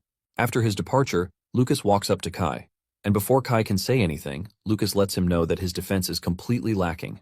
Lucas lets him know that if he fixes the bad habit and attacks the enemy's weak points, he is going to be fine. Suddenly, Kai tells Lucas that he is getting it all wrong. Kai boldly reveals that he has fallen for Teishi because she is the first girl who has kicked him in his entire life. He adds that Teishi's moves are also cool, and because of how much he has fallen, he has even thought of names for their kids. This is when it finally dawns on Lucas that Kai is a hopeless masochist. The next day, the students report to the arena, and they are blown away by how big the arena is, leaving them to wonder just how many magical beasts are being kept there. Kai almost crapped his pants when he realized that there are literal terrifying beasts roaring below them. Meanwhile, Greg's students are pissed that martial arts students are allowed into the venue. They start trash-talking the martial arts students, but Sigelt stands up for his students, telling the fellows to drill the tournament rules into their heads instead of thinking about unnecessary things. Lucas is surprised to see Sigelt actually standing up for the martial arts students. Kai, on the other hand, talks about how nervous he is, but Lucas assures him that he is going to be fine. He tells Kai to think of the magical beasts as Sigelt, But Kai is confused when he hears this. Lucas explains to Kai that he should think of Sigelt when fighting the magical beasts. Kai is excited when he hears this, and he talks about how pumped he is. Meanwhile, Sigelt can actually hear them, but he doesn't mind. Lucas continues with the advice, telling Kai that low-level magical beasts can't break through his defense, and if he can focus on defending, he is definitely going to win. Kai accepts the advice, assuring Lucas that he is not going to make the same mistake he made while fighting Teishi. When Sigelt hears this, he realizes that Lucas is actually pretty good when it comes to giving advice. Moments later, the examiner shows up, and he tells the students that whoever tames 10 magical beasts will receive a perfect score. He adds that points will be deducted accordingly for those who kill any beast. He mentions that the time limit is 10 minutes, and if anyone gets injured during the test, they are to scream loudly for a teacher outside the arena. Once he is done explaining, he kicks off the tournament, telling the first group of competitors to enter. Julia is the first to enter, and she realizes that the test area is covered with a space barrier. She finally understands how they were able to fit 50 magical beasts in such a small building. The moment she steps into the area, the beasts are already roaring at her, but Julia is excited to take them on. She dashes at the beasts, unleashing a wave of lightning at them. Meanwhile, on the outside, the examiner tells the students that the beasts used in the taming tournament are coated with a special magic potion, and the moment the beast submits, vivid smoke rises from its body. The teachers outside the barrier make use of magic circles to sense the situation inside, which allows them to track each student's taming count and assign scores accordingly. 3 minutes later, Julia steps out of the exam venue after getting a perfect score. She immediately runs up to Linda, who tells her that she is amazing because she finished in just 3 minutes. Julia then reveals that she would like to check on her brother. She asks where the martial arts venue is located, and Linda reveals that they will be holding it at Venue 10. However, Linda lets her know that the martial arts students will enter last, so it might still take a while. Since this is the case, Julia decides to go get snacks first. Meanwhile, Iowa is eager to see if Lucas will do something extraordinary just as he did at the entrance ceremony. 2 hours later, the martial arts students are still waiting, and Kai talks about his worry. However, Lucas lets him know that there is nothing to worry about because in terms of actual ability, martial arts students are not inferior to the mage classes. Sigelt hears this, and he gets off his seat to clap for Lucas, then tells the rest of the students that they don't have to look down on themselves. He adds that the reason no one has been injured so far is that level 1 magical beasts can't hurt humans. Sigelt adds that martial artists are superior to low-level mages in terms of physical strength and close combat ability. The students are surprised to see Sigelt encouraging them, which is quite weird. Teishi also shows up, revealing that she has gone to check, and no one is injured. She mentions that most people are just exhausted from using too much magic power, and in addition she reveals that she picked up some important information. Apparently, the beast's movement range is restricted by barriers so that the students won't get surrounded, and if one thinks they can't win, they can just run from the spot and look for weaker beasts. Teishi lets them know that they are definitely going to score points if they manage their stamina and take it seriously. The students are happy to hear this, and they start hailing their class representative, calling her the best one ever. Deep down, Sigelt is pleased that he chose Teishi because it appears to be the right call. Just then, Greg shows up to mock the class, telling them that they can only get grades by using trash methods. Sigelt is surprised to see Greg, and he asks him what he is doing there. Greg scornfully reveals that he is there to tell them that the martial arts department will be entering shortly. As he walks away, he mocks the students, telling them to work hard because the department might just disappear. He even adds that he doesn't mind if the martial arts department disappears because the department shouldn't have been established in the first place. Lucas is pissed when he hears this because he sees Greg as part of the same people who bullied him in his past life. Lucas then gets off his seat, and he tells Sigelt that he would like to enter the venue first, since he was ranked first in the class at the entrance ceremony. Sigelt lets him know that he can actually have someone else go ahead if he is nervous, but Lucas insists that he wants to be the first to enter. Lucas assures them that he is definitely going to get excellent results to take a dig at those who mock the martial arts department. The rest of the class is glad to hear this, and they cheer Lucas on, telling him to get it done. Sigelt was impressed to see this because the students had completely changed from their timid selves. 10 minutes later, Lucas enters the venue for the exam, and the moment he steps in, he realizes that there is a detection magic circle hanging above the space. He figures out that if he avoids the detection circle while he is moving, he won't have to worry about the teachers knowing what is happening inside the barrier. Lucas also knows that the moment a beast recognizes one as its master, their souls connect, making communication possible. This also allows for the temporary use of the beast's abilities. Uru is playing around in the cave when he notices that Lucas is using his power even though he is substantially stronger than Uru. The moment Lucas clouds himself in Uru's aura, the magic beasts start running for their lives, believing that they are under attack from a high-level magical beast. It turns out that it is Lucas's plan to mentally corner the magical beasts to crush their will to fight. And this is going to be possible by making them think there is a high-level magical beast in the area. Lucas is glad that Uru's power is coming in handy, which is ultimately causing the magical beasts to submit pretty easily. However, Lucas is not ready to step out until he makes all of the beasts in the venue submit. In addition, he blocks the magic potion smoke from leaking outside. After making an owl beast submit, Lucas tells it that they are going to see each other again later. But deep down, the beast is already crying because it never wants to see Lucas again. 5 minutes later, Lucas still hasn't gotten a point, and Kai is worried that Lucas might not be able to get it done. However, Julia shows up, telling Kai that he has nothing to worry about because Lucas will definitely get a perfect score just like she did. Seeing how things are going, Greg quickly rides the moment to make fun of the martial arts students, telling them that they are too weak to even beat the lowest level magical beasts. Greg says this is exactly why mages are superior, but Julia cuts in, telling Greg not to make fun of her brother. She admits that her brother might not be able to use magic, but he is definitely amazing. Greg is surprised to hear a mage defending a martial artist, and he believes that Linda's poor judgment is already rubbing off on her students. Greg then tells Julia that she might argue all she wants, but in the end, the result will speak for itself. Just then, the announcement comes on, telling everyone that Lucas has earned 1 point. Kai is glad to hear this because this means Lucas will be able to remain in the martial arts department. Greg still mocks them for celebrating 1 point because the highest point his class got was 5 points. Suddenly, the announcement comes in that Lucas has successively earned 4 more points, giving him 5 points in total. Greg almost loses his mind when he realizes that a martial arts student just got the same 5 points as the highest score in his class. Meanwhile, in the venue, Lucas figures out that he has been able to intimidate all of the beasts, which means his classmates can easily score points. Since he is done with this, he concludes that the last thing on the list is getting a perfect score. Lucas then runs a rampage against the beast, easily taming all of them until he gets the perfect score, which is 10. Greg's mouth is left wide open when Lucas actually came out with the perfect score, looking really sharp. Julia celebrates her brother's win, but she is not entirely surprised because she knows the type of person her brother is. Julia then rushes over to hug her brother, who pats her on the head. Greg immediately raises an argument, saying there is no way a martial arts freshman can make 10 magical beasts submit. Greg then turns to Sigalt, asking him if he did anything to sway the result in his favor. Sigalt is about to defend himself when the chief examiner steps forward, asking Greg if he is trying to say that he is a crooked examiner who accepts bribes and condones fraud. The moment Greg hears this, he realizes that the examiners are people he would not want to have issues with because of how capable they are. Greg then swallows back his statement, saying he didn't mean it that way. He claims that what he meant was that during the entrance exam, the dummy doll broke, and Lucas was able to get a perfect score, which is quite suspicious. Since Greg is concerned about the integrity of the exam venue, the examiner suggests that they inspect the barrier space. Kai cannot believe that they are seriously holding a review because a martial arts student got a perfect score. Lucas then tells Kai that they have nothing to worry about and they are free to inspect all they want because he has nothing to hide. 10 minutes later, the examiner opens the barrier space and the beasts immediately make an effort to escape, but they are all restrained. The examiner admits that the beasts are agitated, but they are not weakened enough to change venues. One of the examiners then asks the chief examiner if it is true that Lucas obtained the points legitimately, and the dude says he couldn't find anything wrong. However, he knows that something happened with the magical beasts.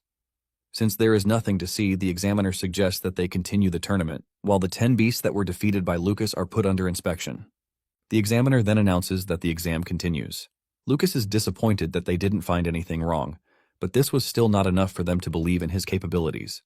However, he is not worried because the real surprise is just about to begin, since Taishi and the other students will start entering after him.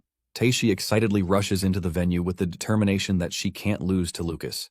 Upon entering, she goes after the beasts, aiming to make them submit in 30 seconds. The moment the monsters see Taishi, all they can see is Lucas all around her, and they start panicking. Before Taishi even touches them, they have started submitting.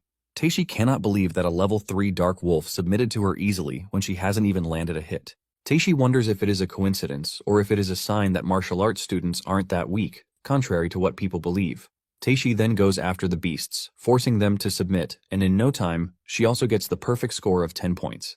The martial arts students start celebrating because they just recorded another perfect score, and her time was even shorter than Lucas's. The examiners are confused when they see this, and they decide to send the defeated beasts out for inspection too. Taishi steps out with a smile on her face after remembering what Lucas said about the beasts not being scary. This then creates a sense of confidence in Taishi that martial artists are not inferior to mages. After Taishi, Sharp, and Collins also scored perfect scores, the streak continued with Kai too. In fact, by the end of the tournament, all of the martial arts students achieved perfect scores, ultimately claiming spots in the upper rankings. Seagal lets off a short smile when he realizes that all of his students came out in flying colors. Later on, the headmaster learns that there were no abnormalities with the beasts, leaving them to wonder why it was only martial arts students who got outstanding results. The chief examiner then reveals his assumption, saying it might have happened because the beasts were frightened by the attacks from the mage class students who competed before the martial arts department. His counterpart adds that the tournament has been held for the past couple of years, and they have never recorded something like this before. However, it is important to note that this is the first tournament since the martial arts department was established. The examiner believes that the martial arts students' close combat confrontations with the beasts likely amplified their fear. Because of this, the headmaster suggests that they let the martial arts department compete first the following year. Nonetheless, he lets them know that the year's result will stand as it is. Greg bursts into the room arguing that this only means the martial arts department will push aside the mage classes and tie with the elite course for first place. The headmaster confirms this before asking Greg if he objects to it, and he nervously says no. However, Greg argues that it is unfair that the martial arts department is taking first place through luck. Just then, Otani, who is also present in the room, cuts in, saying luck is also part of one's ability. Otani tells the group that they cannot revoke the results, since it is not the student's fault. The headmaster agrees with Otani and tells the teachers and examiners to announce the results. Greg is totally salty about this, and he silently vows that he is going to remember what just happened. The headmaster then asks Otani to give his insight on the whole thing, since he is a level 9 martial artist, and he must have figured out the real cause of the whole thing. Otani then replies that he cannot say the details, but he assures the headmaster that it is not a bad thing for the school. Deep down, Otani has decided to keep quiet about Lucas's true strength, since this is what he wants. Elsewhere, Kai and the other martial arts students are seen celebrating because they all got perfect scores. Lucas tries to give all the glory to Seagal, saying it is thanks to his special training. Apparently, Lucas does this to make sure that no one suspects him of anything. Kai then asks his friends what they are going to use their first place bonus of 20 points for. Sharp mentions that he is going to save it, since he still has to treat Kai to meals. Kai, on the other hand, believes that the right move is to buy high-level materials for next month's combat training. Lucas is surprised when Kai mentions combat training, and Kai explains that there is an event called Allen Tower. Apparently, this is called the school's unique trial grounds, and inside the tower is a phantom world with various races like magical beasts, beast people, and even giants. Since the beasts are phantoms, the students are not going to die, and they can use this to learn how to fight different races, which builds real combat strength. However, only 100 freshmen can enter, and all 12 elite course students already have automatic slots, meaning they have to find a way to secure the remaining spots. Kai explains that participants are chosen on the Taming Tournament rankings every year, and since they all got perfect scores, Kai is confident that they are going to be chosen.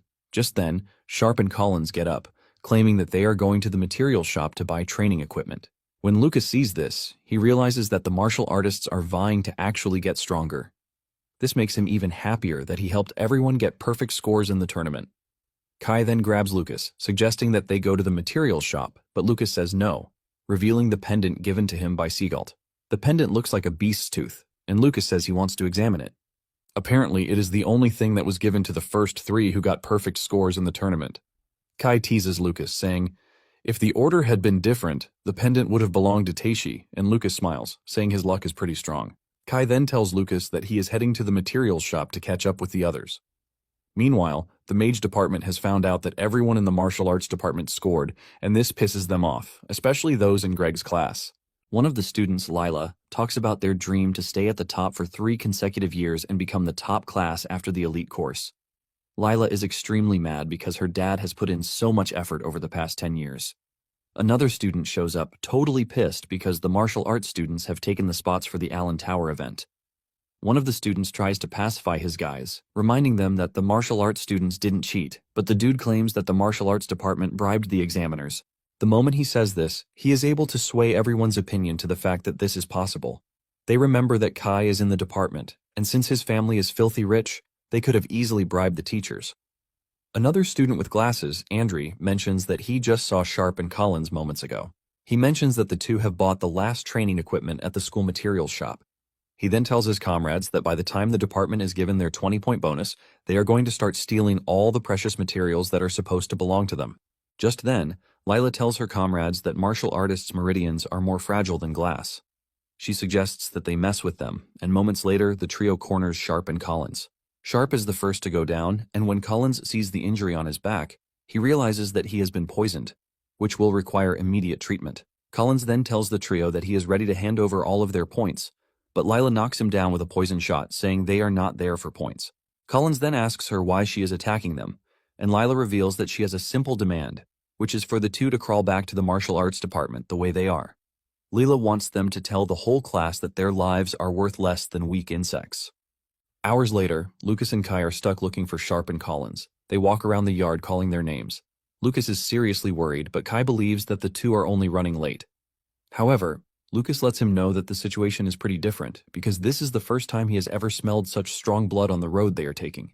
Just then, Lucas locks onto where the blood is coming from, and he dashes in that direction. Kai is surprised to see the dude suddenly running. Kai runs after him, and shortly afterward they find Collins and Sharp bloodied in the bush. Anger immediately takes over Lucas, who starts demanding to know who did this to the two. Lucas quickly grabs the two to check on them, and with his last strength, Collins tells Lucas that they were attacked by Lila and her goons from Greg's class. The moment Lucas realizes that their meridians have been severed, his anger jumps the scale. Kai screams out in fear, but Lucas lets Kai know that they are still alive, but unconscious. Lucas then tells Kai to go find medicine while he tries to stop the bleeding. Kai acknowledges this and runs off, and after he is gone, Lucas reassesses the situation. He quickly figures out that their bones were shattered into pieces, which is clearly the bone-crushing technique used by black market assassins. Lucas immediately swears that he is going to destroy the perpetrators for using such a cruel technique on his roommates. He considers it attempted murder because what they did is in no way bullying. Lucas hears Sharp struggling to breathe while calling out to his mother. Lucas assures him that he has nothing to worry about because he is going to avenge him. Moments later, Kai returns with Taishi, whom he ran into on his way. Taishi is shocked to see the two unconscious, but Lucas assures her that they are not in any mortal danger. Nonetheless, he says they are going to have to rest for several days. Kai is glad to hear this, and he says they are lucky that Lucas was able to give them first aid. Taishi angrily reveals that she will be going to the student council the next day, but Kai thinks this is a waste of time because even the teachers are turning a blind eye to whatever happens to them. However, Lucas replies that he doesn't care, and the moment he says this, his expression totally changes. Taishi notices this, and she realizes that Lucas has changed from his usual gentle self into something scary. Lucas confidently declares that he is going to make sure he settles the grudge no matter what. The next day, Lucas heads to the student council room to tell Theod that they would like a duel with students from Greg's class. Lucas lets Theod know that an apology will be demanded if they win, but if they lose, they are going to hand over their S-rank bonus instead. Theod then casually replies that there is no proof that Greg's students are the culprits. He also asks Lucas if he is talking about the pendant when saying S-rank bonus. Theod throws down the pendant, saying it is worthless. Theod then suggests that they bet something more valuable if they really want a duel. Kai almost loses his mind when he sees the pendant on the floor, but Lucas stops him from overreacting, and he asks Theod what he would like them to put on the table. Theod wastes no time suggesting that they give up their Allen Tower qualifications. He mentions that the losing side will completely lose their entry into the Allen Tower, and Lucas immediately agrees to this. After coming to an agreement, the duel was scheduled for 2 days later, and this immediately attracted the attention of all the students. The freshmen who were not happy with the martial arts department securing Allen Tower slots wasted no time cheering for Greg's class. In fact, Greg also commends the trio who had attacked Sharp and Collins. Meanwhile, Sigelt remained silent all through, but made sure he intensified the combat training. On the day of the duel, the students are already present at the arena, and just as expected, most of the students are there to support Greg's class. Lila opens her loud mouth as usual, telling Lucas that there are many people watching, and he is free to back out before they are disgraced in the arena. Lucas simply replies that they have no idea how the match is going to turn out. The referee then tells both sides to prepare for the duel. Kai is the first to step into the arena to represent the martial arts class, and he is going up against Andre. Once the match begins, Kai makes the first move, and he dashes toward Andre, and Andre sets an ice attack, but Kai deflects everything. Andre is shocked to see this, and Kai makes fun of him, asking him if he has done his best. Unknown to Kai, Andre has already set a trap for him, and he is counting on the fact that Kai is a dullard. Before Kai knows what is happening, he suddenly finds himself trapped between giant ice spikes, and Andre confidently tells him that there is no escape for him. Andre then shrinks the ice spikes, piercing Kai's body, causing him to bleed. Andre starts to boast, telling Kai that this is what he gets for provoking a mage. Kai remains hanging from the ice spikes as Andre walks up to him, asking him if he is ready to surrender. On the outside, Lila wastes no time laughing at Kai for being trash. She even tells Lucas that she is going to spare his life if he quickly admits defeat. However, Lucas stares at him with a scary face, asking her how long she plans to keep trash talking before she is satisfied. In the arena, Andri has gotten totally close to Kai before he realizes that he is holding lava he got from the magical beast in the mountain range. Lila also sees this and she screams at Andri, telling him to run away. Before he knows it, an explosion emerges from the lava, but Andri manages to leap backward with no serious injury. However, this leaves him shaken up because he realizes that Kai is a crazy dude to have detonated the lava slime jelly at close range when he is also open to danger. Andri is still thinking about this when Kai appears behind him and cuts his underarm with his knife. Andri pushes backward in pain, but the audience is totally focused on Kai because his legs are completely charred. They can't believe just how crazy Kai is to have blown up his own legs to escape from the ice prison. It turns out that Kai is following Lucas's advice because he had already told him how to engage Andri in a fight. Meanwhile, Andri is still pissed that he got injured by a martial artist. Nonetheless, he believes that Kai has no way to escape again because his legs are already burned. Andri launches another long-range attack, but Kai meets it halfway with another bag of lava slime jelly. This leaves a loud explosion, leaving a cloud of smoke. Kai then uses this to close down on Andri, and he looks like a maniac while doing so. As he descends on Andri, all Andri can see is a terrifying madman coming for him. He screams out as he frantically shoots out an ice barrier, but Kai punches through it. As he reaches Andri, Kai smiles, telling him that he hates ice users because they always slip up at the end. Andri screams like a baby, telling Kai not to come near him, but Kai delivers a powerful headbutt to shatter Andri's glasses and then knock him out. Andri flies through the arena and ends up crashing into the wall. Andri cannot believe that Kai actually destroyed his ice shield with brute force. At the same time, Andri is surprised that he is losing to a mere martial artist. With this, Kai comes out on top as the winner. Kai walks back to Lucas, talking about how impressive he is. Lucas then throws him a recovery potion, and Kai mentions that he has been in peak condition since the start of the day, but he doesn't even know why. Unknown to him, he is operating on an optimal level because Lucas slipped a homemade ability enhancement drug into Kai's morning breakfast. Since Kai has won his match, the next to enter the stage is Teishi, and she will be going up against Lila. Kai is worried, and he asks if Teishi will be fine.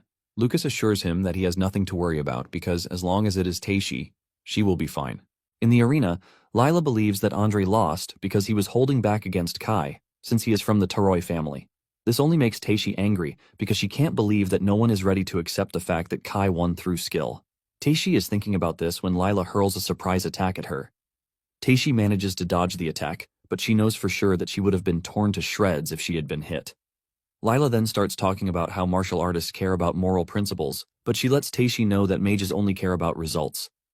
Lila launches another wave of attack, but Teishi is fully ready this time around.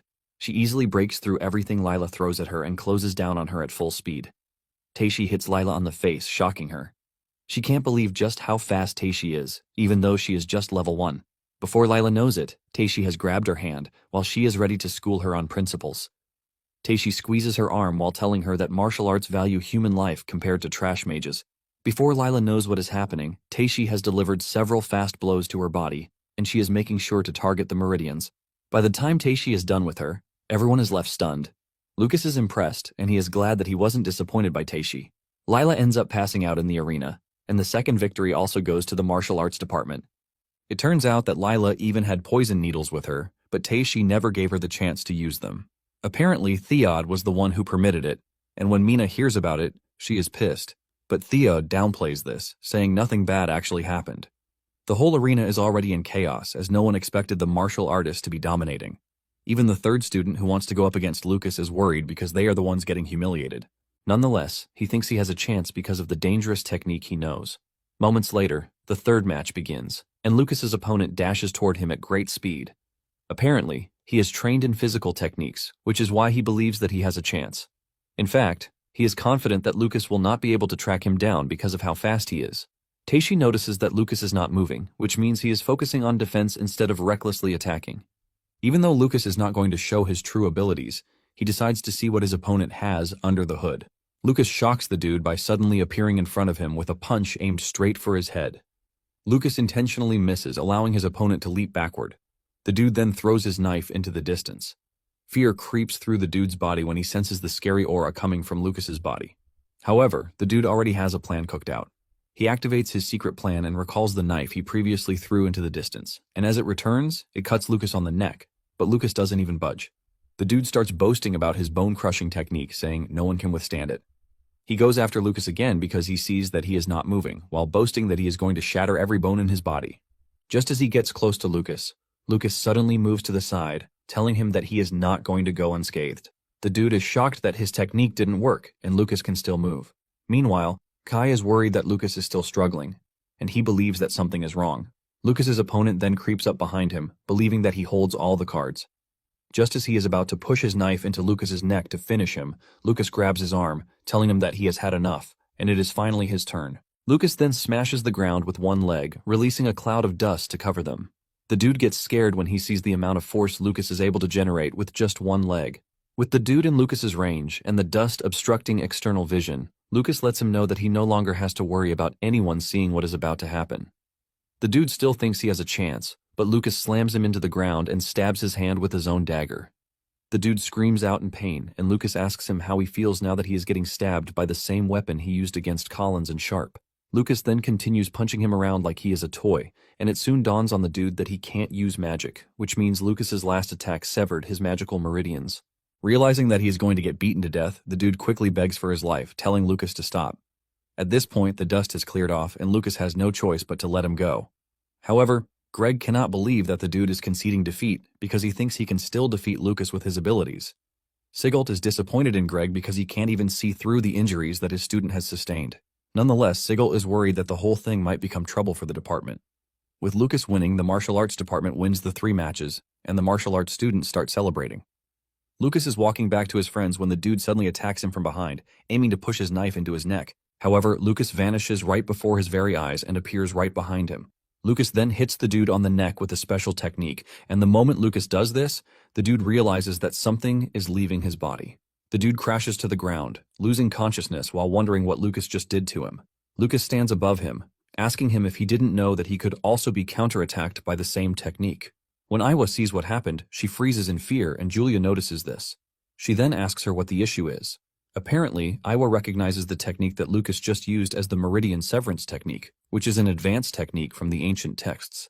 It turns out that no martial artist in the Empire has been able to use the technique in the past 100 years. This further leaves her wondering just who Lucas is. After the match, the martial arts students are seen celebrating their win, and they finally have the bragging rights, calling mages cowards, who only rely on surprise attacks. The students are now confident that they have what it takes to challenge mages to a duel. Suddenly, Sigelt shows up, telling the students that they are already overestimating themselves because he has always told them not to get cocky.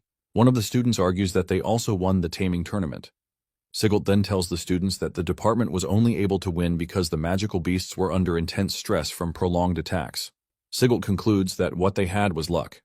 However, he admits the duel was won through skill. But he says only those who participated in the duel have incredible talent. Since this is the case, he asks the group if they are willing to continue living their lives depending on the strong ones. Sigelt asks them if they are willing to remain weak and susceptible to attack, just like Collins and Sharp. He lets them know that they are never going to become strong if this is how they want to live their lives.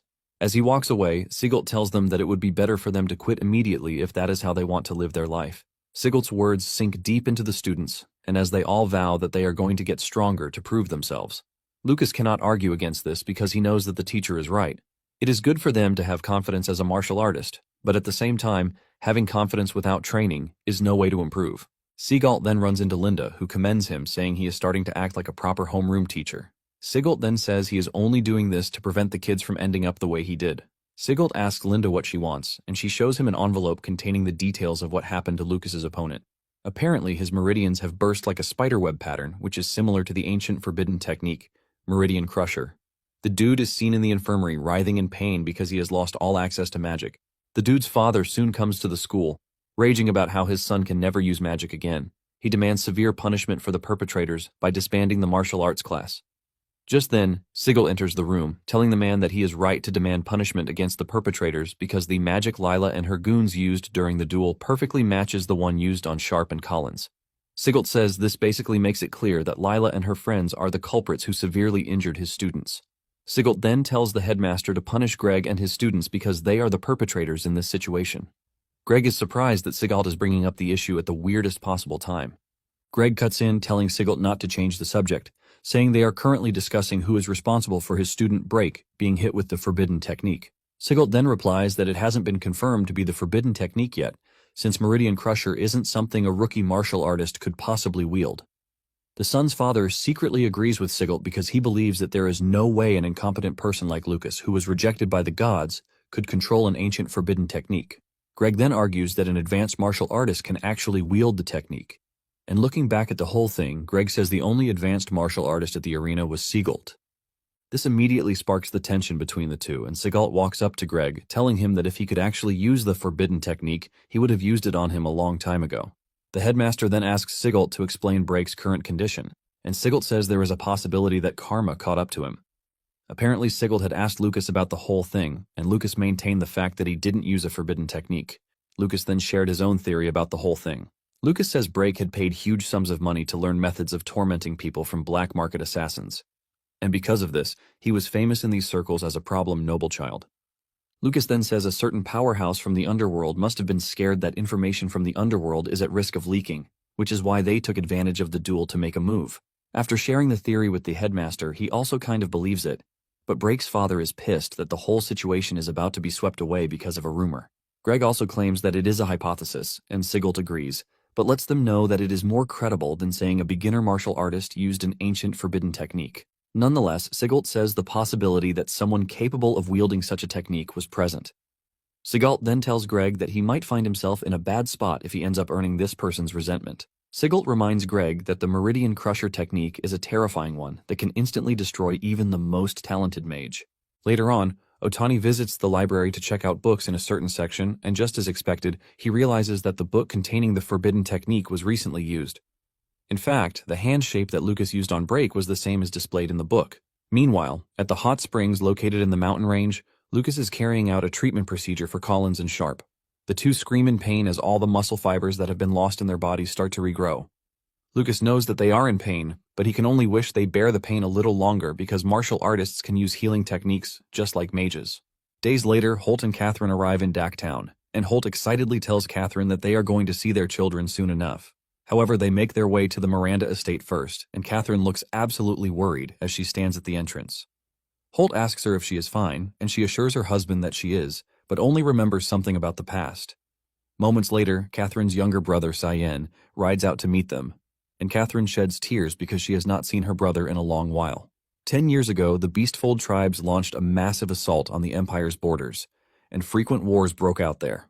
The people united to resist the Beastfolk armies, and after 3 days and nights of fighting, both sides had sustained heavy damage. It was during this war that the young knight commander, Holt Ryan, and the mage Catherine Miranda met. Since they faced death together, the two vowed that they are going to spend their lives together. However, Catherine's father heavily opposed the marriage, which in turn severed family ties, cutting Catherine off all contact with the Miranda family. Cyan expresses his disbelief that the children actually met at the academy for the first time. Cyan tells Catherine that their father heard a lot about Julia, who is said to resemble her from back then. Catherine is surprised to hear that her father actually acknowledged Julia and Lucas's existence. Cyan then suggests that Catherine come back because her father has always wanted to see her. Catherine is excited to hear this, but Cyan lets her know that seeing her, it means only her. Holt quickly figures this out, and he tells Catherine to go ahead to visit her family, since he is even going to the front lines. Catherine wants to argue, but Holt lets her know that it is fine because he is just glad that his wife can finally return home. He tells her that he will come pick her up when the campaign ends. When Cyan sees this, he realizes that Holt is really a good husband because he swallowed his pride and even secretly asked him for help just so Catherine can reconcile with her father. Even with all of this, their father still doesn't care because his daughter went ahead to marry a martial artist. Cyan wishes that someone would appear one day and dispel society's prejudice against martial artists. Back at the academy, Kai, Lucas, and Julia visit the cafeteria as usual. The rumor about an outside assassin attacking Brake has already spread across the school.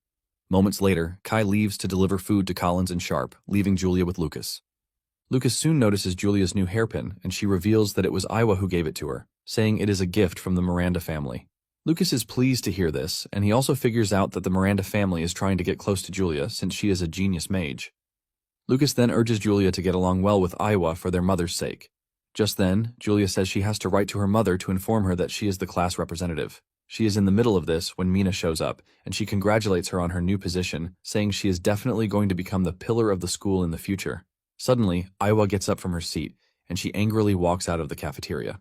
Some minutes earlier, Iwa had gone to Linda's office to complain about Julia's appointment as the class representative.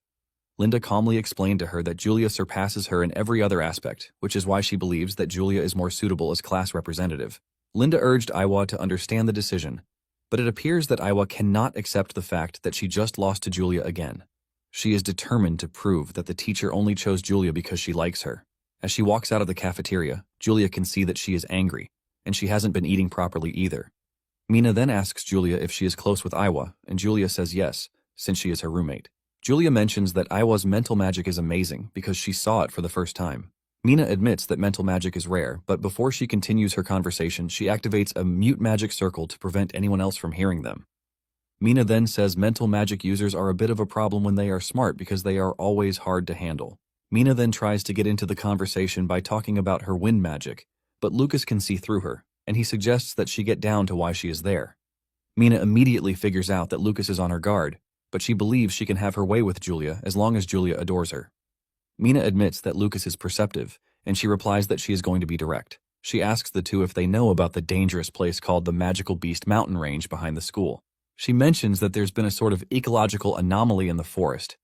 Mina reveals that lower-level magical beasts have drastically decreased in number, and even magic crest leopard cubs that used to be everywhere have totally disappeared. Apparently, 3 days ago, the Empire's investigation team discovered a high-level magical beast's lair. Julia immediately reacts to this out of fear that they have discovered Uru's hideout, but Lucas is able to get control of the situation by coughing to distract Mina from what Julia said. Lucas then asks Mina if she wants them to do a field mission in the forest. Lucas also asks about the mission's difficulty, and when Mina realizes that Lucas is not serious about the whole thing, she reveals that they are going to get 100 points if successful. The moment Lucas hears this, he immediately becomes interested, saying he and Julia should be able to handle it. Meanwhile, at the Miranda estate, Catherine is having dinner with her brother and her father, Soa Miranda. Cyan cannot believe that his father is actually making Catherine stay in the guest room even though her room has been cleaned. This just shows how stubborn the old man is. In addition, Catherine hasn't even touched her food, making the whole atmosphere look like that of a funeral. Just then, Soa opens his mouth to address Catherine, and he says he has heard about Julia's incredible skill. Because of this, Soa mentions that he is ready to recognize her as his granddaughter, and Catherine thanks her father for this. Catherine then mentions that Lucas is also an excellent martial artist, but Soa replies that he doesn't really care. Soa says the only thing the Miranda family seeks is those with the talent to become holy archmages. When Catherine hears this, she realizes that her father would never change his mind about martial artists. Just then, one of the attendants enters the room, telling them that the investigation team that went to the Magical Beast Mountain Range has sent new information. Cyan and Catherine are both shocked to learn that an investigation is being carried out in the Magical Beast Mountain Range. Soa reads the letter, and the team informs him that a new area has been discovered beneath the den, but the danger level remains unknown. Cyan and Catherine immediately stand up to ask their father if something happened at the Magical Beast Mountain Range, because the school is close to the mountain range. Their father calms them down, reminding them that the teachers are at the school and even his subordinates are there, so nothing will happen to the kids as long as they stay quietly in the school. Soa steps out of the room, telling Catherine to wait until the matter is settled before going to see her children. Catherine acknowledges her father's order, but deep down, she is worried about her children. Back in school, Mina heads to the mission desk to accept the mission, but she is surprised to hear that the mission criteria have been changed and can only accept the mission if she has at least 5 members on her team. The dude reveals that the president of the student council was the one who changed the rule overnight because there was an anomaly in the cave within the mountain range.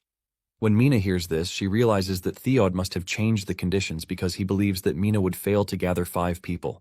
When Lucas sees this, he realizes that Mina is not very popular, which is why it is hard for her to gather 5 people.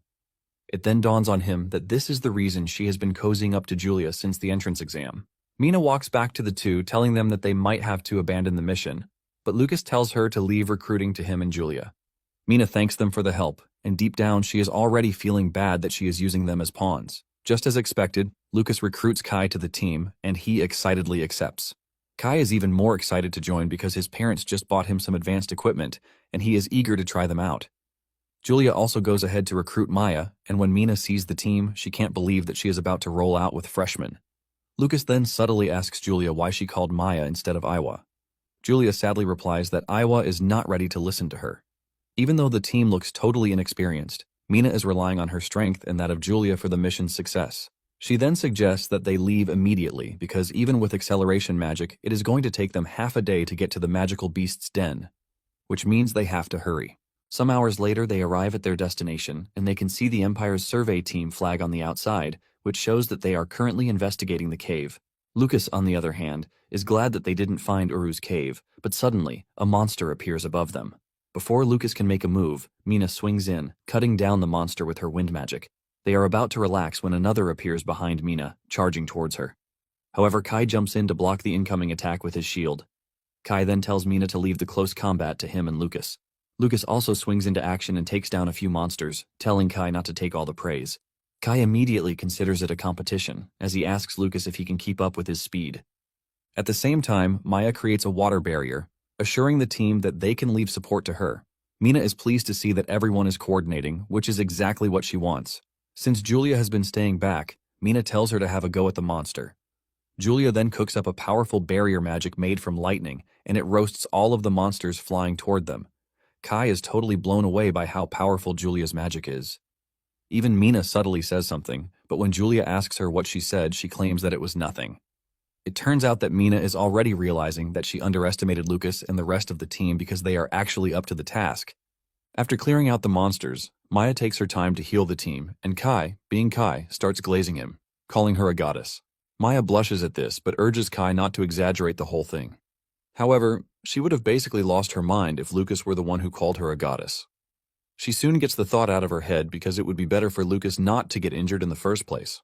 The team soon proceeds into the cave, and they are blown away by how huge the inside is. Mina provides lighting for the team, and as they go deeper, they realize that it even has a bigger space than they thought. Kai lets them know that with how big the cave is, a small-scale army can actually fit through there. However, Lucas believes that the cave is not a naturally formed cave, as it seems to have been excavated. Lucas tells them that the underground section would probably be crawling with magical beasts. Mina agrees with him, saying the deeper they go, the more dangerous it becomes. Moments later, a bunch of goblins show up, but before they can even reach the team, Julia fries them with her lightning magic. Mina figures out that the goblins have been underground for a long time and their vision has completely deteriorated. Moments later, Kai informs the team that he has a plan because they can't be sitting around, waiting for the monsters to come to them. Kai kicks his plan into action, and a little while later, Kai is seen running back to the team with a ton of monsters running after him.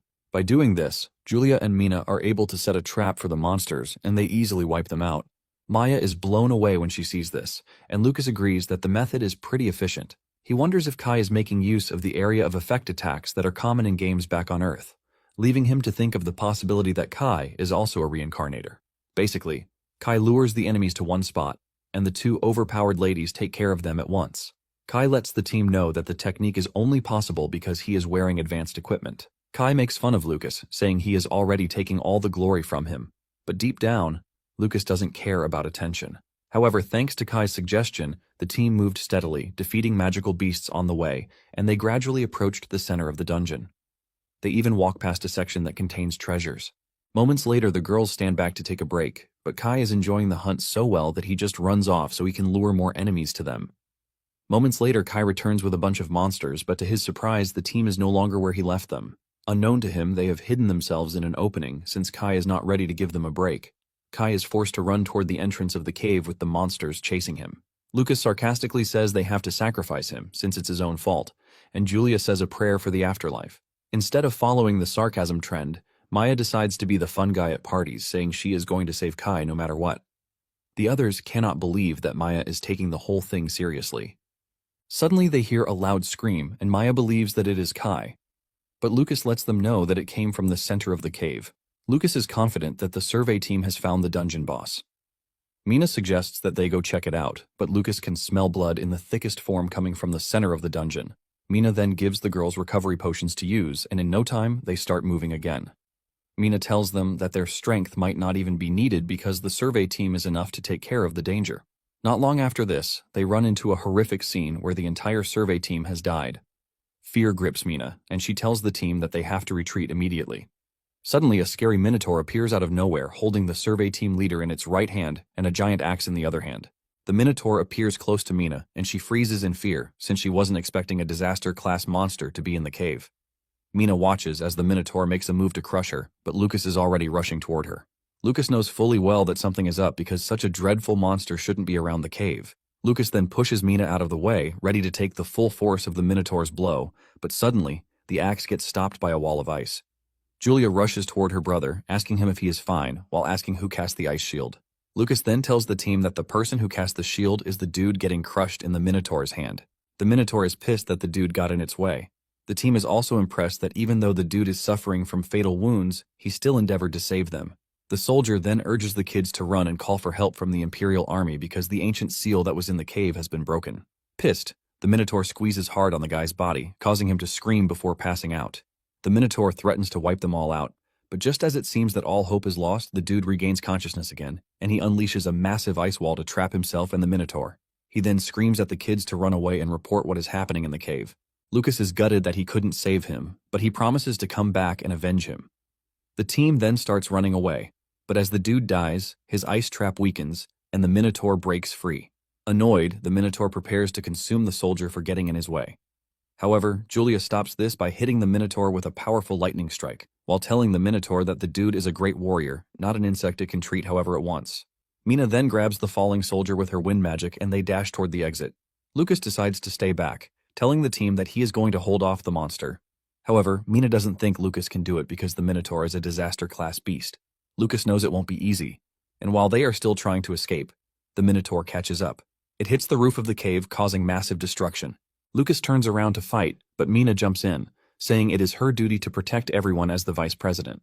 Lucas is impressed by this because he already assumed that she was a selfish girl, but she turns out to be braver than expected.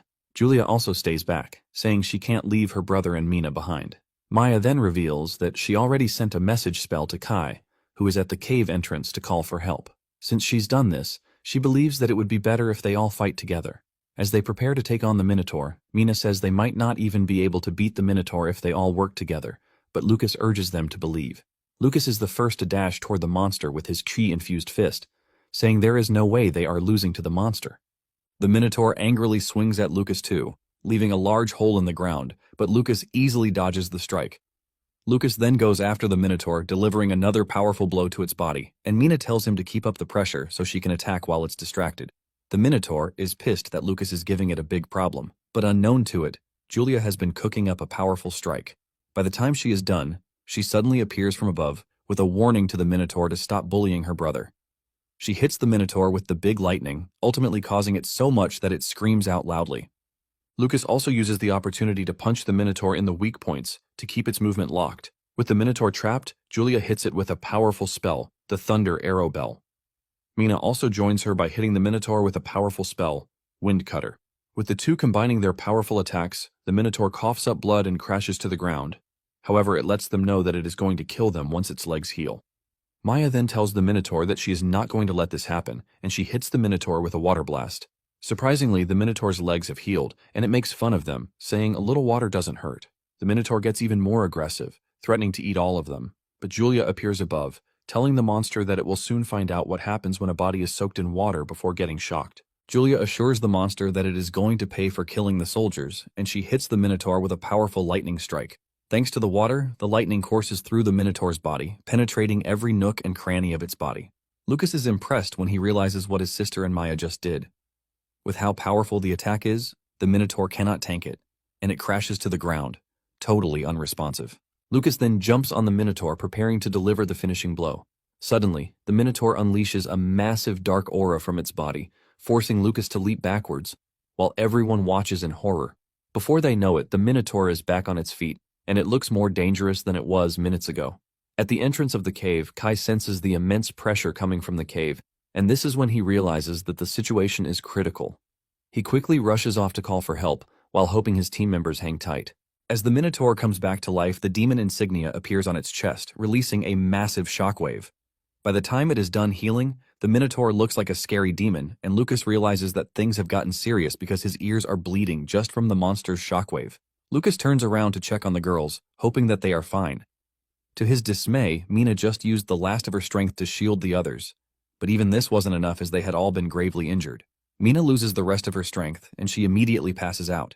To make it worse, Lucas sees his sister bleeding from the head and totally unresponsive. This immediately turns off whatever restraint he has, and he goes after the Minotaur with a powerful chi punch. The Minotaur tries to block Lucas's punch with its hand, but Lucas is already determined to kill the beast, and he easily shatters the monster's hand. Lucas doesn't stop there as he goes after the monster's second hand, shattering it too. However, the monster continues raging, and this is when Lucas realizes that the monster is really crazy because it is acting as if it can't feel pain. Surprisingly, the Minotaur regenerates its arms, and before Lucas knows it, the beast swings its giant axe at him. Lucas manages to jump backwards, saving himself from dying to the strike. Lucas soon realizes that he is coughing up blood, thanks to the monster's roar. The monster commends Lucas's strength before going after him again. Lucas is forced to run around the confined space, but this causes the Minotaur to start crashing into the cave. Lucas knows this is bad because the falling rocks would eventually fall on the girls. Just as predicted, one of the boulders goes straight for Julia, but Lucas is there to block it, saving his sister.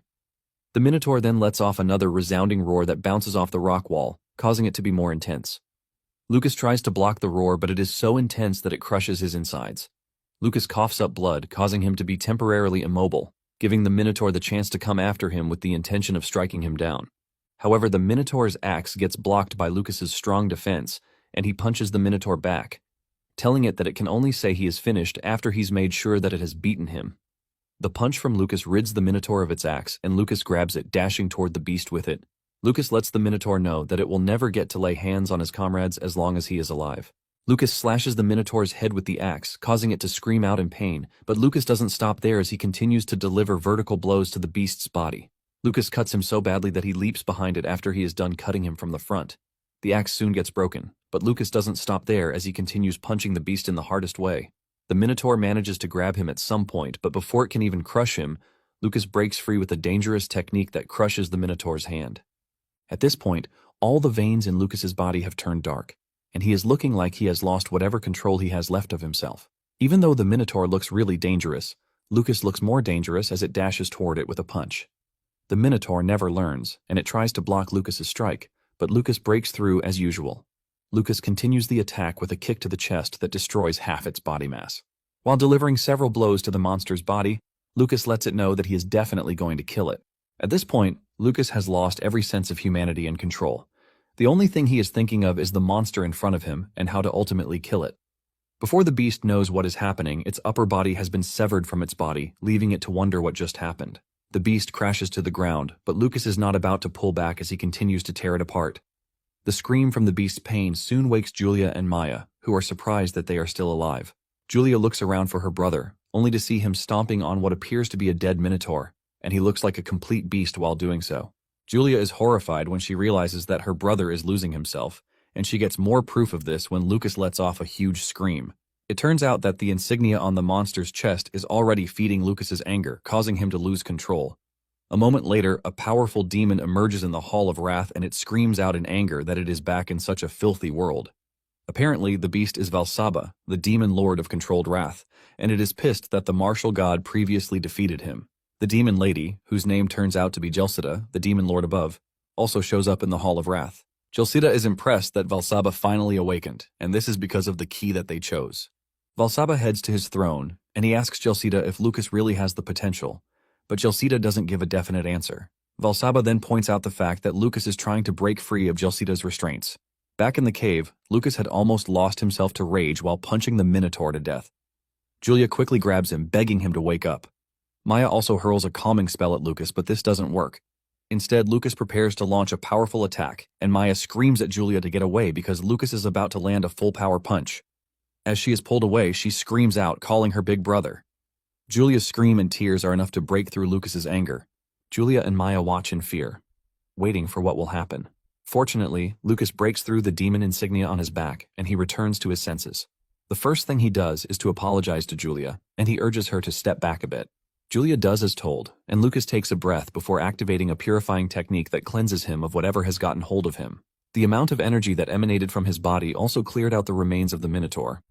Once they realize that Lucas is finally himself, Maya and Julia rush over to check on him. Julia asks him if he is fine, and he assures her that he is good. Julia talks about how scared she was, and Lucas assures her that he won't do something like that again. Thankfully, Kai's message came in at the right time, telling them that he had brought reinforcements. Back in the Hall of Wrath, Gelsida tells Valsaba that they don't need to rush because they need more trials with Lucas, and part of the trials she is talking about is killing Lucas's family, particularly Julia. Soon afterward, Lucas hears a voice calling him to wake up. He slightly opens his eyes to see his family members standing in front of him, but he looks around to see that he is not in familiar territory. Terrified, He unleashes a powerful punch to destroy whatever is in front of him. He soon realizes that his body is moving on its own, and he is getting consumed by the anger again. He screams out, calling his family members, and by the time he finally opens his eyes, he finds himself in the school infirmary. He had just punched Kai in the face, and Kai could not believe that he had just been punched by a half-asleep Lucas. Kai tells him that he would have whooped him if not for the fact that he was injured. Lucas apologizes for hitting the dude, and Kai walks away with a red nose. After he is gone, Lucas is left wondering why he had a dream like that. He starts thinking if the weird power from the cave is still messing with him. He also senses the feeling of losing control, which turns the dead bandit into a monster. It soon dawns on him that he actually lost himself because he allowed anger to control him. This leaves him wondering if there is anyone who can hold back their anger in the middle of a fight. Lucas starts thinking of a way out, and he figures out that he would just keep someone who can stop him nearby when a fight is about to break out. However, it dawns on him that the idea is trash because the only ones who would be with him in missions and training are students. He knows fully well that it is going to be dangerous to have them stop him when he is on a rampage. Just then, it dawns on him that the only way is to stop himself. Later on, Sigalt is seen on his way to the infirmary. He hears two nurses talking about Mina, who was badly injured. The two talk about how Mina was left protecting two deadweights from the martial arts department. Suddenly, Sigalt senses the aura of an advanced martial artist coming from Lucas's room. Immediately he sees this, he dashes toward the room, leaving a strong wind behind. In Lucas's room, it turns out that he has managed to get the clone technique right. There are two other Lucases in the room, and he remembers from the book he read that a clone's strength tops out at half of the original. Basically, this means that if there are 3 clones of himself, the power gets evenly split, so each one of them has 1/6 of his original strength. Lucas immediately discards the idea and the clones because he knows that this is too weak if he ever goes berserk. However, he still believes that it would buy him time to escape. Just then, Sigalt enters the room, and he looks pretty serious. Sigalt then mentions the strange things that have happened since Lucas got to the academy.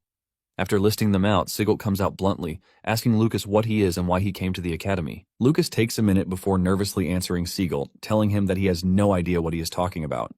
Lucas says the reason he came to the school is to learn martial arts and get stronger. Just then, Sigalt makes a move and he appears behind Lucas, ready to hit him on the neck, but Lucas blocks the attack. Sigalt stares at Lucas in a way to let him know that he has found him out, and he asks him what his ability is before that. Lucas acts dumb again, asking Sigalt what he means by his real ability.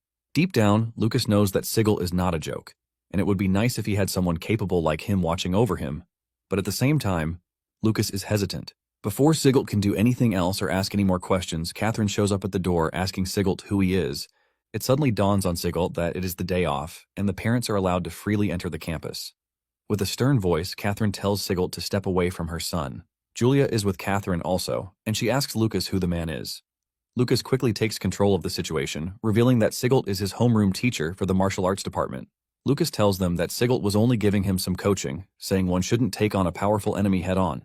When Sigalt hears this, he realizes that Lucas is taking a subtle jab at him, and this is because he had noticed his mother coming from her footsteps. Catherine believes Lucas's claim, but suggests that he rest, since it is a day off. Catherine also turns to Sigalt, subtly suggesting that it is time for him to leave. Sigalt figures out that he has no choice but to leave, since he hasn't seen Lucas cause any trouble so far. After Sigalt's departure, Catherine reveals that she had to stay at the Miranda estate because Lucas and his team decided that the next thing on their bucket list is to risk their lives. Julia is surprised to hear that her mother has been in town for a couple of days, and tears roll down her face as she tells her mother that she would have loved to see her sooner. Julia jumps on her mother and starts hugging her in every possible way she can. The woman almost gets choked out, forcing her to beg Lucas for help. But Lucas is not about to stop Julia from enjoying herself. Lucas then asks Catherine if Holt is not with her. She reveals that the situation on the front lines is looking grim, and after he dropped her off at the Miranda estate, he went off to the front lines. It then dawns on Lucas that the Miranda family is willing to accept Catherine back, but they won't take Holt. Catherine then tells Lucas that his father told her to give him a present for taking first place in the entrance exam. She opens the box, and sitting inside is the treasured sword passed down in the Ryan family. Catherine reveals that the sword was damaged some years ago in a battle against the Beastman army, and they have not been able to repair it, which means it's no longer practical. Nonetheless, it is still a family heirloom. Lucas's eyes light up in joy as he takes the sword, and he assures his mother that he will do his best to keep it, so he doesn't betray his father's expectations. Deep down, Julia is jealous, and when the two notice this, they start smiling. Julia notices this and almost rips their heads off for smiling. Lucas then draws her closer, patting her on the head, while telling her that their mother dotes on her the most. Just then, Catherine opens a small box containing beast pills, and Catherine tells Lucas that she brought them for him. However, she also baked sweets just for Julia, and the moment she sees the sweets, she immediately forgets that she was angry. She jumps up in joy, telling her mother how much she loves her.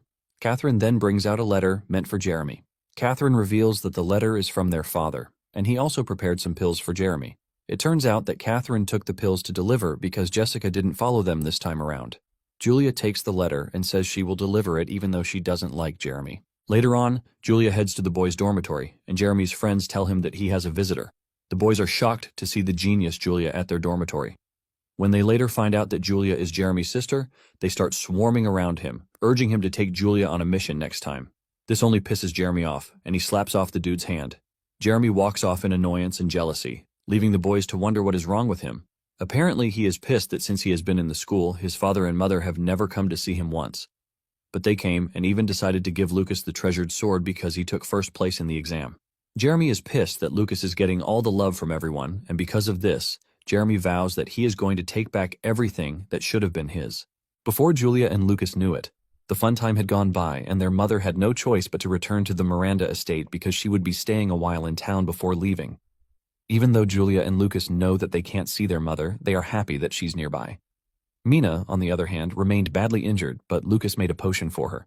He lied that it was from the Miranda family, and thanks to this, no one questioned the potion's incredible effect. Things continued smoothly, and 2 weeks later, the Allen Tower event arrived. While the martial arts students are busy celebrating the event, Sigalt shows up, telling them to quiet down. He lets them know that the tour of the tower is part of their education, showing the importance of the event. Just as expected, the mages started bad-mouthing the martial students the moment they entered the venue. Kai is pissed that they have started picking on them again, but Lucas urges him to calm down. Lucas knows fully well that not everyone likes the fact that they are around because most believe that they got lucky to have gotten the slots. In fact, the first-year homeroom teachers of the mage classes even complained to the headmaster, saying martial masters are not needed in the Empire. Because of this, they demanded that the martial arts department hand over their slots. But in all of this, Sigalt didn't seem to be worried. Lucas is left wondering if Sigalt really trusts the headmaster this much, or if he has something else he is relying on. Sigalt soon gathers his students to give them a pep talk, and he tells them that every year, the third years are the first to enter the Allen Tower to set an example for the new students. Moments later, the third-year students are told to get ready to enter the tower. It turns out that Jeremy is also part of those entering the tower, and he is glad that after 3 years of being at the school, he finally has a chance to enter the tower. Basically, this has been his own fault because he never ranked in the top 100 until that year. While they are preparing for their entrance, Julia shows up to cheer him on. While the other students are glad that the genius from year 1 is there, Jeremy couldn't even acknowledge his sister's presence. Julia is disappointed, but it turns out that she only did it because her mother told her to. As the students prepare to enter, Jeremy makes the vow to surpass Lucas. Upon stepping into the tower, the students are required to place their magic staff in front and then close their eyes. Jeremy recognizes the voice speaking to them, but can't recall where he heard it. It turns out that the person in the control room is Director Otani. Once everything is ready, Otani pulls his power together to open the tower. A golden light encompasses the tower, and Lucas immediately recognizes the fighting spirit of a martial artist. He is surprised that there is a stronger martial artist than Sigalt in the school. This is when he fully understands that Sigalt wasn't worried about their slots being taken, because the only one who can open the Allen Tower's doors is the strongest martial artist. Weeks earlier, the headmaster had had a meeting with Otani, telling him about the complaints he was getting. He lets him know that there are loads of people demanding that he revoke the martial arts department's entry slots. To get a better grip on the situation, the headmaster asked Otani to tell him more about the anomaly. Otani replied that he already told him that there is no anomaly that can harm the school. Otani leaves the meeting, telling the headmaster to keep everything as it is, and he will open the Allen Tower as scheduled. This is when it dawns on the headmaster that if the martial department doesn't get a chance, nobody gets to enter Allen Tower. Now, in the present day, Jeremy lands in the Allen Tower, and he realizes that only his consciousness landed in the tower. However, everything looks so different because even his magic staff looks the same as the one he always used. His teammates notice he is looking around because this is his first time in the tower. Instead of supporting him, they just tell him to meet up with them so that they can continue the mission. Meanwhile, on the outside, Lucas has figured out that he can sense the mental energy waves so he can see what the students are doing inside. He sees how Jeremy's teammates are treating him and realizes that he is already getting picked on from the start. Sigalt sees Lucas sitting still, and he probably figures out what he is doing. He then decides to explain the whole process to his students. He tells them that when the trial begins, they are going to be teleported to a random location in space. He lets them know that they can decide whether to go solo or form a team. However, if they decide to form a team, the maximum number of people that can be on a team is 3 people. He tells them that they have to work in groups if they want to reach the upper floors. When Kai hears this, he automatically assumes Lucas will be forming a team with him, but Lucas breaks his heart, telling him that he is only teaming up with Sharp and Collins. Lucas says that based on the tournament rankings, the 3 of them will end up in different groups, but Kai can only think about how he is going to end up alone. Moments later, 3 of the third-year students step out of the tower. The first-year students are shocked because they didn't even waste time in the tower. Sigalt then continues his explanation, revealing that the phantom enemies inside Allen Tower change in strength based on the student's ability. He tells them that there are students who underestimate this and get knocked out right away. Lucas then decides to check out how Jeremy is doing inside the tower. Apparently, Jeremy has caught up with his teammates, and they are heading to the second floor. Upon arriving on the second floor, beasts launch a surprise attack from behind, but Jeremy quickly latches onto this, and he uses his power to grab them, giving his teammates the chance to finish them off. By defeating the beasts, they get a ton of points. This immediately tells the team that the rumor about the second floor being dangerous is true. Nonetheless, the team continues moving, taking down a bunch of monsters while earning points too. By working really hard, the team makes it to the third floor. However, they get knocked out on the third floor, and as they step out of the tower, Jeremy's teammate notices that he has been quiet. He asks him if he is not happy, but Jeremy replies that he is, and this is because he finally gets a feel of what his father usually feels whenever he is on the front lines. Because of this, he believes that he is now one step closer to his father. Hours later, Lucas figures out that he could use the mental energy sensing to see what is happening up to the third floor. Apparently, in the trials, phantom enemies with different characteristics appear each time, and even the same type of enemy gets stronger with each floor one climbs. Lucas wonders if the phantoms are created from real beings that exist in the world. And if this is the case, he wonders just how terrifying Otani's combat experiences are. He believes that Otani has also noticed his true abilities, just like Sigalt, but he can clearly see that they are quietly observing him. This leaves him wondering if it is goodwill or if he should be worried. Not long after this, Mina and her group gather to enter the tower. Apparently, the leading group managed to reach the 4th floor, and everyone is rooting for Mina's group to catch up too. Julia, being Julia, jumps up from where she is, cheering Mina on, telling her to do her best. Unlike Jeremy, she turns around to thank Julia. The teacher asks Mina if her injuries have healed, and she assures the teacher that she has recovered completely. The teacher then urges her to do her best, and the other students are amazed at how good she is with the teachers and even Julia. One student reveals that Mina is quite talented, which is why she became a VP in her 2nd year. They believe that her abilities are unmatched, except for the president back then. However, they know that she is not popular, and when Mina hears this, she realizes that they are bad-mouthing her already. In no time, Mina and her team make it to the 3rd floor. However, they dash through the floor, avoiding unnecessary fights just so that they can get to the 4th floor. Lucas is impressed that they made it to the 4th floor in 30 minutes, which is quite impressive for the strongest in the 3rd-year group. Upon arriving at the 4th floor, they encounter elite beastmen that are about twice as big as the ones on the 3rd floor. It dawns on the team that this is why most of the students get knocked out on the 4th floor. Instead of sitting down and discussing with the rest of her team, Mina one-shots all of the monsters standing in her presence. By doing this, she realizes that the last mission has helped her abilities grow. She knows fully well that the monsters in front of her are nothing when compared to the Minotaur from the cave. After wiping out the first batch of monsters, Mina tells her teammates that she is going to leave the cleanup to them, while she searches for the passage to the 5th floor. As she continues her search for the passage, she encounters more monsters that she is forced to defeat.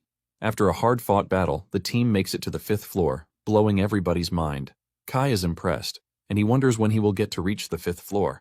Sigalt lets him know that there is no need for him to rush, because making it to the 3rd floor is enough. Sigalt lets them know that if they steadily improve their abilities, the enemies on the 5th floor won't be scary. When Lucas hears this, he figures out that Sigalt has entered the tower before. Moments later, Mina and her team step out of the tower, and judging by how distraught she looks, Lucas could see that she couldn't achieve her goal. It turns out that Theod is watching from his office, and he mocks Mina for thinking she can surpass a genius like him. Later on, Julia, Lucas, and Mina meet in the cafeteria, and Julia congratulates Mina on taking 1st place in the 3rd-year trial. Lucas also commends her, saying she managed to reach the 5th floor. Mina looks disappointed, and she mentions that she wasn't able to beat Theod's record. Julia is confused because she knows that Theod also finished on the 5th floor, which means that they are tied. Mina reveals that by the time she saw the stairs to the 6th floor, she was already exhausted. In Theod's case, he managed to climb the stairs and got as far as almost opening the sixth floor door. Because of this, Mina believes that she is still inferior to Theod in stamina, tactics, and magic control across the board. Mina then shifts the discussion from herself, asking Julia and Lucas if they have gotten a team. Julia excitedly reveals that she is teaming up with Iwa. Iwa had boasted that she was only teaming up with Julia because her father told her to. Lucas, on the other hand, believes that the Miranda family has fully acknowledged Julia's strength, which is why they are trying to get close to her. Lucas then tells the two that he is teaming up with Sharp and Collins. Julia is shocked when she hears this because she was expecting him to be with Kai. Lucas lets Julia know that their rankings are way apart, which is why they ended up in different groups. Even though Lucas has explained everything to Kai, he is still grabbing onto him, calling him a heartless traitor for leaving him behind. Kai is without a team, and while he is still crying about it, Teishi shows up, telling Kai that he can join her team because she is looking for one more member. The moment Kai hears this, he immediately jumps to Teishi's team. On the training ground, Sigil is impressed that everyone has found a team, and he tells them to get fired up because they are all aware of what people say behind their backs. Since they know the trash things that they are always saying behind them, Sigil suggests that they work to make sure that none of the insults come through. Teishi also motivates the team, saying they are going to work hard so that nothing goes the way the haters want it to go. The others join her, saying they are going to prove that they earned the Allen Tower entry slots. Lucas is impressed by how Sigil has managed to motivate the team, contrary to the trash that has been flying around. Sigil's motivation worked brilliantly as the team started working hard in training. During breaks in training, Sigil would explain things that they needed to know. In fact, Sigil sometimes played the enemy himself and sparred with the students. Even though the training was brutal, no one complained because they all knew what they were training for. Finally, the day of the freshman trial arrived. The school is informed that the martial arts department will be participating in the trial because their results in the monster taming tournament are valid. The martial arts department then gathers to listen to Sigil's speech before entering. He tells them that once they enter, the first thing they should do is meet up with their team at the central stairs. He tells them to run if they can, and if they can't, they should fight like their life depends on it so that they can at least take down an enemy. When the mage students hear this, they start making fun of the martial arts students, saying that even their own homeroom teacher doesn't trust their strength. They are even excited to see what is going to happen to the martial arts students when they run into magical beasts. They are all confident that the entire martial arts department will be wiped out in 3 minutes. This time around, Kai isn't pissed or agitated, and Lucas is pleased to see that the dude has grown a bit. Once they are ready, the examiner calls on all 12 students to step forward. Watching everything from behind the scenes is Otani, and he believes that it is time for the legacy left behind by the war god to finally fulfill its purpose. With this, Lucas leads the line, and the students march into the tower to face the first great trial of their lives. Upon entering the space, Lucas realizes that everyone is following Sigil's instructions to avoid enemies and head for the central stairs. Lucas then figures out that he just has to go the opposite way. Apparently, most of the first floor is filled with goblins, and these monsters use magic to block the enemy's vision before they fight. Lucas soon notices where the goblins are, and he tells Sharp and Collins to wait for him. He lets them know that he wants to run a test, but he assures them that he is going to catch up very soon. Lucas then unleashes his clone to take down a goblin. But just as he suspected, he didn't gain any points from this. He figures out that the energy making up the phantoms in the tower is the same as the energy he is using to create his clones. This immediately tells him that the phantoms are being created by the martial artist who opened the tower. Since the energy is the same as his clones, he figures out that using a clone shouldn't get noticed. Lucas concludes that he is going to use a clone to protect Sharp and Collins while his real self continues moving through the floors. Just then, it dawns on him that he can actually change a clone into a magical beast. He tries it out, and just as he suspected, it works out pretty well. His clones turn into goblins, and Lucas smiles because he finally has what it takes to move freely in the tower. When Otani realizes that Lucas has managed to master the cloning skill, he is blown away by how fast he is. However, he is interested in what Lucas plans to do. He wonders if he is going to rack up points for his classmates just like he usually does, because helping them every time will definitely be detrimental to their growth. Later on, some of the team members get surrounded by 3 goblins and a giant, posing a big problem because the highest they can handle at their level is just 2 goblins. Just then, one of the students got the tip that the goblins have poor intelligence and they move slowly. The dude then suggests that they put some distance between them and the giant, which will give them the chance to take out the goblins. The team kicks their plan into action, forcing the goblins to chase them down. Just when one of them is about to get overwhelmed, another dude swings into play. They attack the goblin, pushing it down. They manage to get themselves together, but the goblins keep coming, and they manage to impale one of the goblins, thus killing it. The kids are surprised to see this, and it dawns on them that Sigelt is right because if they work together, they can actually clear the first floor. Building on the momentum, they go after the other goblin too. Standing in the distance is Lucas, who is watching their every move, and it turns out that the goblin they just killed is one of his clones. Basically, he is doing this to train them so that they can understand just how fun fighting is. Some minutes earlier, Greg and his team of haters had seen the martial arts team get surrounded by monsters. Because of how much they hated the martial artists, they already assumed that they were going to die. Greg is confident that the students are just going to embarrass themselves, but by the time the students win, Greg almost loses his mind. It soon dawns on Greg that the tide of the game has turned. In the tower, the martial arts students have gained more confidence and are going after goblins without fear. By working together, they push the goblins back and finish them off. When Greg realizes that the students just took down 2 advanced goblins, he is left fuming. Sigelt, on the other hand, is pleased and he uses the opportunity to motivate the others. The rest cheer up in agreement, but the mage class students still believe that it's nothing but luck. Suddenly, they notice a strange energy vanish around the team that just took down the goblins, and Sigelt wonders if Lucas has pulled off something again. Later on, Lucas meets up with Sharp and Collins, and the two are happy to see him because they were already getting worried. Lucas mentions that he got teleported far away, and he asks if they have seen anyone else. The two tell him that there is still a team that hasn't arrived yet, but aside from this team, everyone else is already at the meeting point. When Lucas meets with the rest of the team, he realizes that they are a bit tired, but no one is seriously injured. Lucas knows that the team that defeated the goblins will be showing up very soon, and he tells the team that once everyone is accounted for, they should proceed to the second floor. On the outside, their haters don't want to acknowledge the fact that the martial arts department is doing well for itself. They all assume that the team is running from enemies, which is why they made it to the second floor. Greg almost bites down on his tongue, trying to understand how the whole team managed to reach the second floor, because all first-year mage students usually drop out on the first floor. Because of how things are going, Greg knows fully well that the martial arts department will soon grow to become a threat to the mages. Upon arriving at the second floor, the team gets teleported randomly, and this depends on the group's performance. Apparently, the stronger the team, the tougher the trial gets. To avoid casualties, he sends out his clones so that they can quickly locate the other classmates. His clones move out in the form of wolves to find the others. Sharp and Collins soon show up, asking Lucas how he is faring. Lucas reveals that there are a lot of enemies, and to make it worse, they are moving in groups. Sharp confirms this, saying it is pretty hard to completely avoid combat. Lucas then reminds the two that the whole trial is meant to give them combat experience. Collins agrees with Lucas, saying running away would just defeat the purpose of the trial. Suddenly, an enemy launches a surprise attack from above, targeting Lucas. The attack lands, leaving a cloud of dust as his teammates scream out his name to confirm if he is fine. When the dust clears off, Lucas remains unharmed, and he assures the two that he is fine. Collins is surprised that Lucas was able to dodge because he couldn't even sense the enemies coming toward them. Sharp adds that he would have been dead if he were the one. A battle immediately ensues, and the team maintains its stance when engaging the enemies. After defeating one of them, Lucas tells Sharp and Collins that they need to take out the first batch of enemies because if they don't, they are going to get swarmed by the main force. Suddenly, Collins starts to panic because he lost his dagger while he was shaking in fear. While they are distracted, another enemy approaches, but Lucas is able to warn them in time. Sharp blocks the attack, but the monster steals his weapon from his hand. This reminds him of what Sigelt said about the monsters on the second floor being completely different from the first floor. The enemies are basically stronger and smarter, giving them the capacity to launch surprise attacks and even steal their weapons.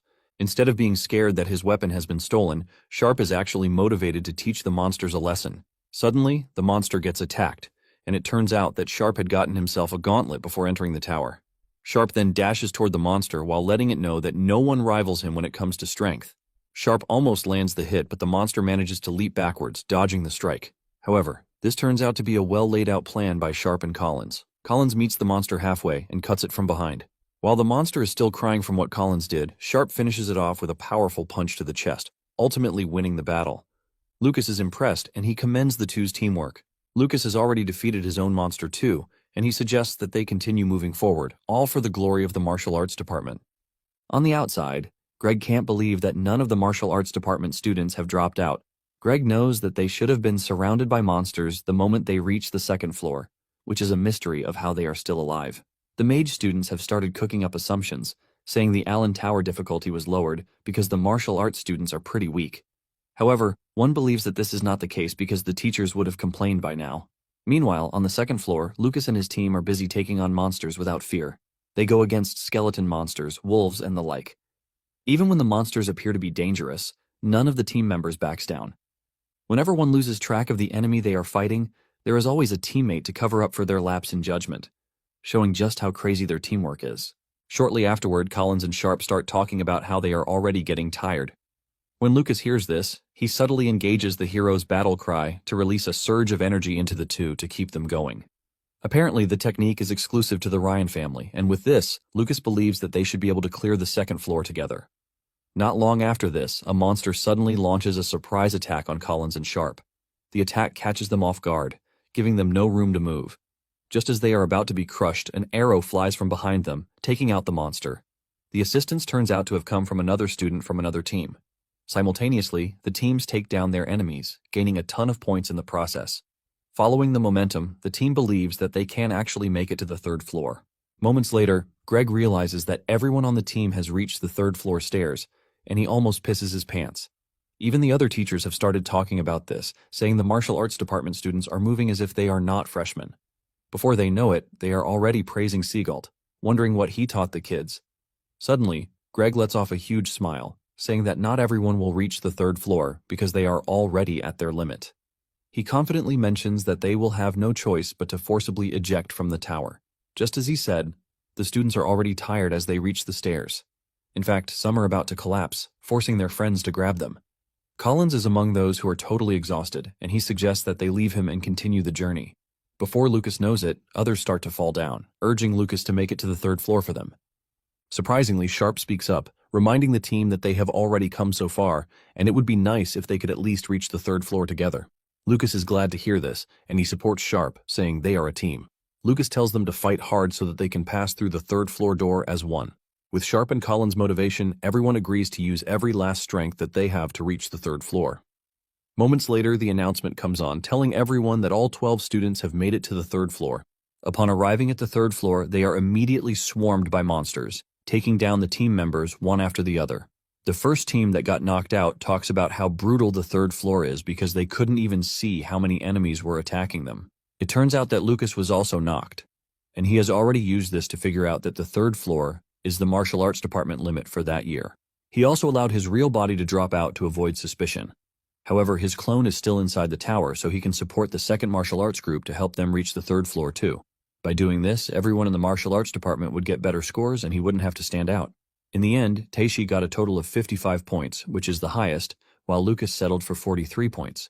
It then dawns on Lucas that he might not have stood out, but he helped the entire martial arts department to stand out. When Greg realizes that every student in the martial arts department made it to the third floor, he concludes that they are in a mess, because only the elite course department usually does something like this.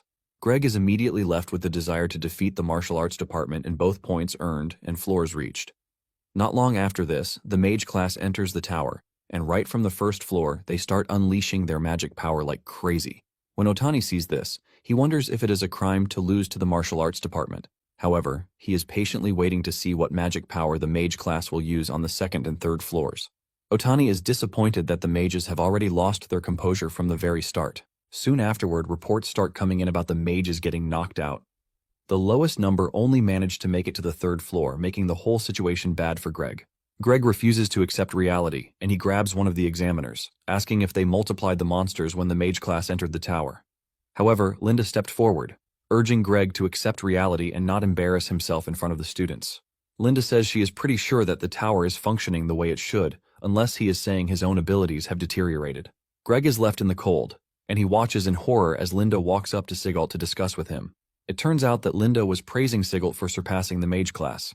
Sigalt humbly replies that the students worked hard to get to the top themselves.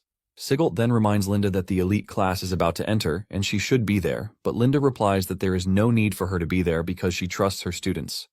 In addition, she has confidence in her class representative, Julia. Meanwhile, Julia is busy glazing her brother, saying he can easily get to the fourth floor if he wants to.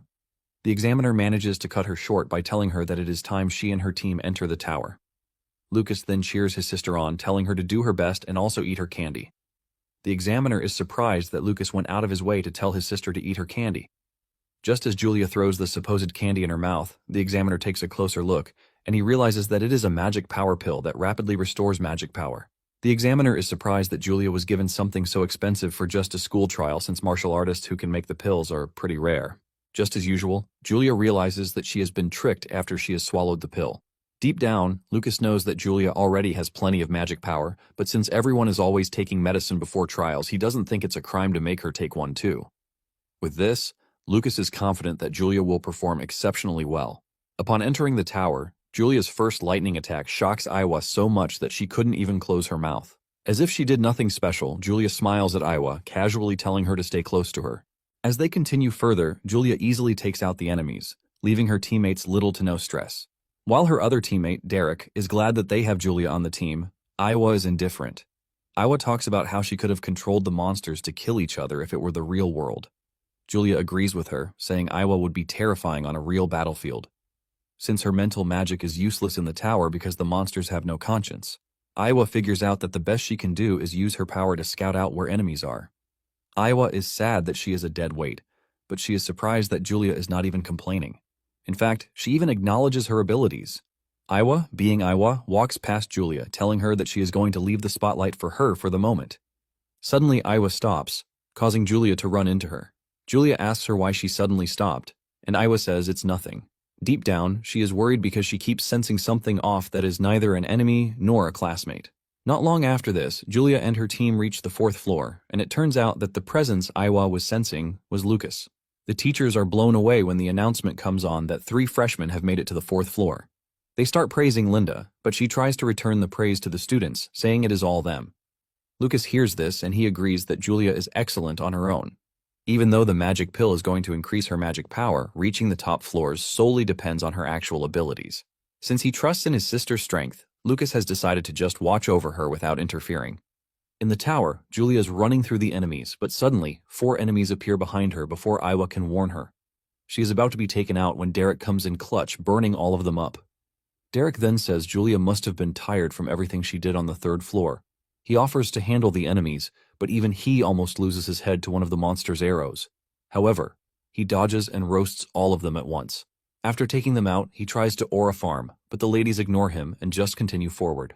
Aiwa lets them know that about a dozen enemies are moving in their direction at a great speed, and they need to move. Just as they are about to cross to the other side, the entrance is blocked by steel bars, and by the time they look back, they see a giant pig-headed monster and a wolf staring at them, ready to tear them apart. By the time they look around further, they realize that they are surrounded by a bunch of pig-headed monsters and the wolves as their subordinates. This makes it worse because they believe the metal gate behind them can only be opened by those who use metal magic. However, Aiwa lets them know that there is another way to go about it. One of the monsters comes charging at them, but Julia protects them with a lightning barrier, throwing off the monster. Aiwa then reveals that metal melts at high temperatures, which means it is up to Derek to get them out of there. However, the monsters keep charging at them, even though Julia's barrier is active. At some point, Julia starts feeling the pressure, but she continues going. Suddenly, she notices Aiwa holding her staff to her head and not moving. Julia calls her name, and Aiwa replies that she doesn't have the time to explain, but she quickly gives Julia a good call-out about where the next enemies are coming from. Julia is able to act on this, and she delivers a fatal shock to the enemies before they can even get to them. Aiwa maintains her mental magic to try to fish out the monsters. Seeing just how crazy and powerful the monsters are, Aiwa realizes that the 4th floor is no joke. After analyzing the situation, Aiwa tells Julia to take out the right side first, and she follows Aiwa's instructions. However, at this point, Julia is already worried because she is running out of magic power. She then tells Aiwa that the best she can do for now is to seal the giant's movements. Aiwa then suggests that she waits for an opening to take down the wolf. Julia acknowledges the order and goes after the wolf. Deep down, Aiwa is pissed that she is the one holding back the team while Julia is pushing herself to the extreme. With powerful lightning, Julia is able to take down all the wolves, but can only manage to restrain the giant. With a bright smile on her face, Julia asks Aiwa if she can brag about protecting her classmates like a proper class representative once they make it back outside. As usual, Aiwa replies that Julia is already getting full of herself, and Julia has a laugh about it. Suddenly, a monster appears right in front of them, shocking the two. Aiwa is gutted because she was carried away to have noticed that a new group of monsters was already there. Before Aiwa can move, she gets crushed by the monster, but she urges Julia to run. Seeing how dreadful the situation has become, Derek manages to open a small space for Julia to pass through. Julia cries out, telling Derek that they should move together. However, Derek tells her that it would be bad if Julia exhausts her magic power on the floor. The monster becomes more agitated, but this only forces Derek to go all out, unleashing a massive firestorm, while telling Julia to go ahead. When Derek finally got knocked out, he tells Iwa that he had to instinctively protect Julia, but he believes that they did quite well. Iwa also acts all tough, saying she only returned the favor of Julia saving her. Iwa lets Derek know that she would have gone above everyone else if not for the fact that mental magic users are at a disadvantage at the tower. Meanwhile, Otani is impressed with the team's performance because they basically split themselves into the right positions to cover up for each other's weaknesses. It turns out that Otani is aware that there is still a clone of Lucas in the tower. Lucas is busy clearing the tower, and he is right behind his sister. Julia, on the other hand, is worried about reaching the safe zone as fast as she can because she is already running out of magic power. She runs through the enemies with the utmost determination. Without holding back, she hurls lightning strikes at the enemies. Even though she is already exhausted, she wants to keep pushing because she wants to make sure her comrades' sacrifices don't go to waste. Suddenly, she notices that something went past her, and her fatigue suddenly vanishes. Unknown to her, Lucas is the one who just went past, and he used the hero's battle cry to help her out. Basically, the hero's battle cry reduces fatigue by boosting fighting spirit. Defense and attack power also increase by 30% for 10 minutes. Lucas is confident that with this, Julia should be able to clear the 4th floor. Since the tower will be closed once all the students are done with their trial, Lucas figures out that he has to be really fast if he wants to explore the upper floors. Moments later, he arrives at the 5th floor, which is basically underwater.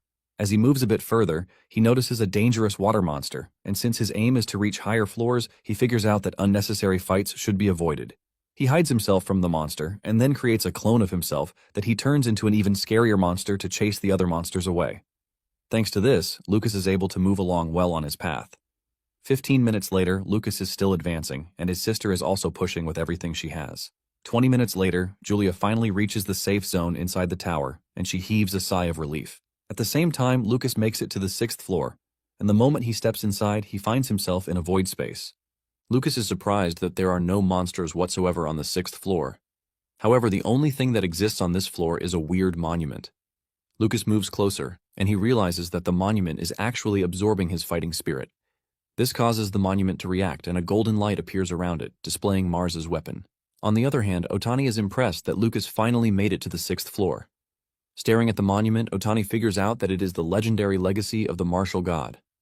However, the whole situation is kind of bad because Julia is nearing her limit already, and the moment she drops off, the tower is going to close too. Staring into the monument, Lucas suddenly sees Mars having a showdown with a giant entity, which obviously represents evil. The evil entity tells Mars that he might have won back then, but apparently they have planted their seeds throughout the world. The evil being assures Mars that even if it takes tens of thousands of years, they are going to return. Mars, being the chill dude that he is, ignores whatever the dude is saying and activates his ultimate technique, Destruction Fang, punching the guy into oblivion. Lucas finally returns to his senses, with sweat running down his face, wondering if he just saw the martial god's past battles. Even though he has no idea when it happened, he remembers the evil dude talking about leaving their seeds in the world. Lucas starts piecing it together, and he figures out that the monsters like the Minotaur and the zombified creatures might actually be from the evil dude. Lucas then places his hand on the monument so he can investigate more, but suddenly he senses an enemy attack behind him. With his super fast reflexes, he leaps backward, but to his surprise, it turns out that the enemy wasn't even aiming for him. Apparently, the enemy was going for the monument. Just then, Lucas finds himself outside the tower, and it dawns on him that Julia is done already. Since the monument is also gone, Lucas doesn't think he even has any reason to stay in the Allen Tower again. Just then, he notices that something has changed inside him, and he figures out that this is because he saw the martial god's technique. With Julia out of the tower, the students are informed that the trial is over, and the tower will now be sealed. Julia is welcomed with a resounding applause, since she is the first freshman ever to reach the 5th floor. When Otani returned to the library, he found the headmaster already waiting for him. The headmaster then asks him what happened with the Allen Tower trial, and Otani replies that there was nothing unusual that occurred. The headmaster mentions that the mage class freshman's results being poor is basically abnormal because there were many students who didn't even earn a single point. Otani then replies that there are 18 students with 0 points. He adds that the previous year there were 12, which means everything is still within the margin of error. The headmaster then argues against this, saying the number of students who reached the 2nd floor is half of last year's. Otani simply tells the headmaster to ask Greg and his fellow teachers about this. Otani says he would also like to know how they were able to teach students to lose their composure in the worst way. Otani then tells the headmaster that he has been totally focused on the mage class and that he didn't even notice the anomaly with the martial arts department. The headmaster is surprised to hear this, and he asks Otani what anomaly the martial arts department has.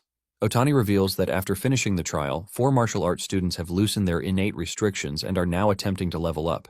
In fact, Sigurd is currently helping out with that.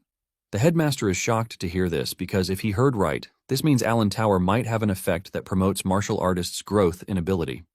The headmaster realizes that there would be chaos if this information were to get out because there are countless martial artists out there who are desperately looking to level up.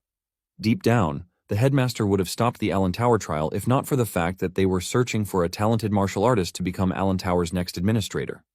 The headmaster then tells Otani to keep the information to himself, and Otani assures him that he is going to do just that. Meanwhile, the mage freshmen are happy that the one who set a new record is still a mage, Julia. They are glad to have Julia as a mage, but they are all disappointed that she has a martial artist for a brother.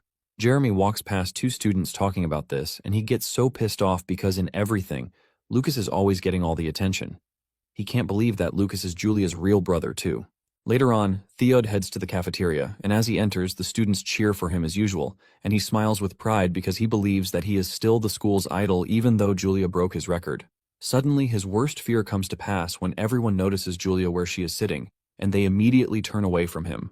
Theod immediately loses his composure, and he flies over to where Julia is to tell her that she might be excellent, but she should not get cocky because she reached Allen Tower's 5th floor. Julia doesn't even pay attention to whatever the dude is saying, as she is more focused on her food. Theod is about to explain himself better when he realizes that all the students are swarming over Julia. Annoyed, he flies off, telling Julia that she is going to regret what just happened. Julia is totally confused as she asks her brother what is wrong with Theod. Lucas tells her that she has nothing to worry about, so she should continue eating. Unknown to Theod, his intimidation technique doesn't work because Lucas kept the battle cry active to boost Julia's defense. Mina soon shows up, talking about how unusual it is for Theod to leave without saying his signature line. Mina then congratulates Julia, saying she is even more talented than she thought. Julia humbly replies that she made it far because her teammates helped her. Mina then asks if Derek and Iwa would be useful for the Goddess Memorial Festival too. This is new to Lucas and Julia because they know nothing about whatever the Goddess Memorial is. Mina then explains that the school, along with Kyoto Magic School and Holy Magic School, is considered the Empire's 3 magic schools. Every year, 9 outstanding freshmen are selected from these 3 schools to determine who is the top genius. Since Julia is pretty talented, Mina is sure that Julia will be competing. Lucas hears this and admits that it is interesting, but he wonders if Julia will be interested. Soon afterward, Lucas tells Julia that he is not going to wake her up again, since he already sees her as someone who can take care of herself. The first day of this change, Julia wakes up late, forcing her to use the Thunder Dash just to try and make it to class on time. She ends up running into Iwa, who stares at her with the coldest expression, while telling her to watch where she is going. By the time Julia makes it to class, she realizes that she forgot her textbook. While wondering what to do, Iwa notices this, and she draws closer to her. She then drops her book on the table so that they can share. Even in the library, Julia tried taking a book from the shelf, and when her hand couldn't reach it, Iwa helped her out. Before she can even thank her, she has walked out already. Later on, Julia asks Lucas to tell her how Iwa feels about her, but he lets her know that she will be the one to figure this out herself. Sometime later, Julia sees Iwa watching an old man perform a magic trick with his power, but since she can't do it, she looks distraught. Julia notices this, and she immediately creates a bird using her own power to give it to Iwa. However, she crushes the bird, and even almost crushes Julia with her mental magic, forcing the girl to run off in fear. Later that night, Julia returns to the dorm to find Iwa already sleeping. However, she left a heartfelt note for her. She apologized for what happened, and then dropped cookies for Iwa while suggesting that they hang out the next day. Iwa smiles when she sees this, and she decides to go out with Julia. The following day, Iwa went to the meeting point early, but Julia showed up late. Iwa is still about to complain about her lateness when she realizes that she brought Lucas with her. Julia excitedly tells Iwa that Lucas promised to pay their bills. Iwa's expression immediately shows that she doesn't even want Lucas there, and Lucas can clearly see this. As if this isn't enough, they run into Maya, who asks them where they are heading. Julia immediately uses the opportunity to ask Maya to follow them, and since Lucas is going, Maya quickly accepts. With this, the group heads out to Dacktown's Gourmet Street. And while the girls are rejoicing, Lucas is crying because his bank account is about to take a huge L.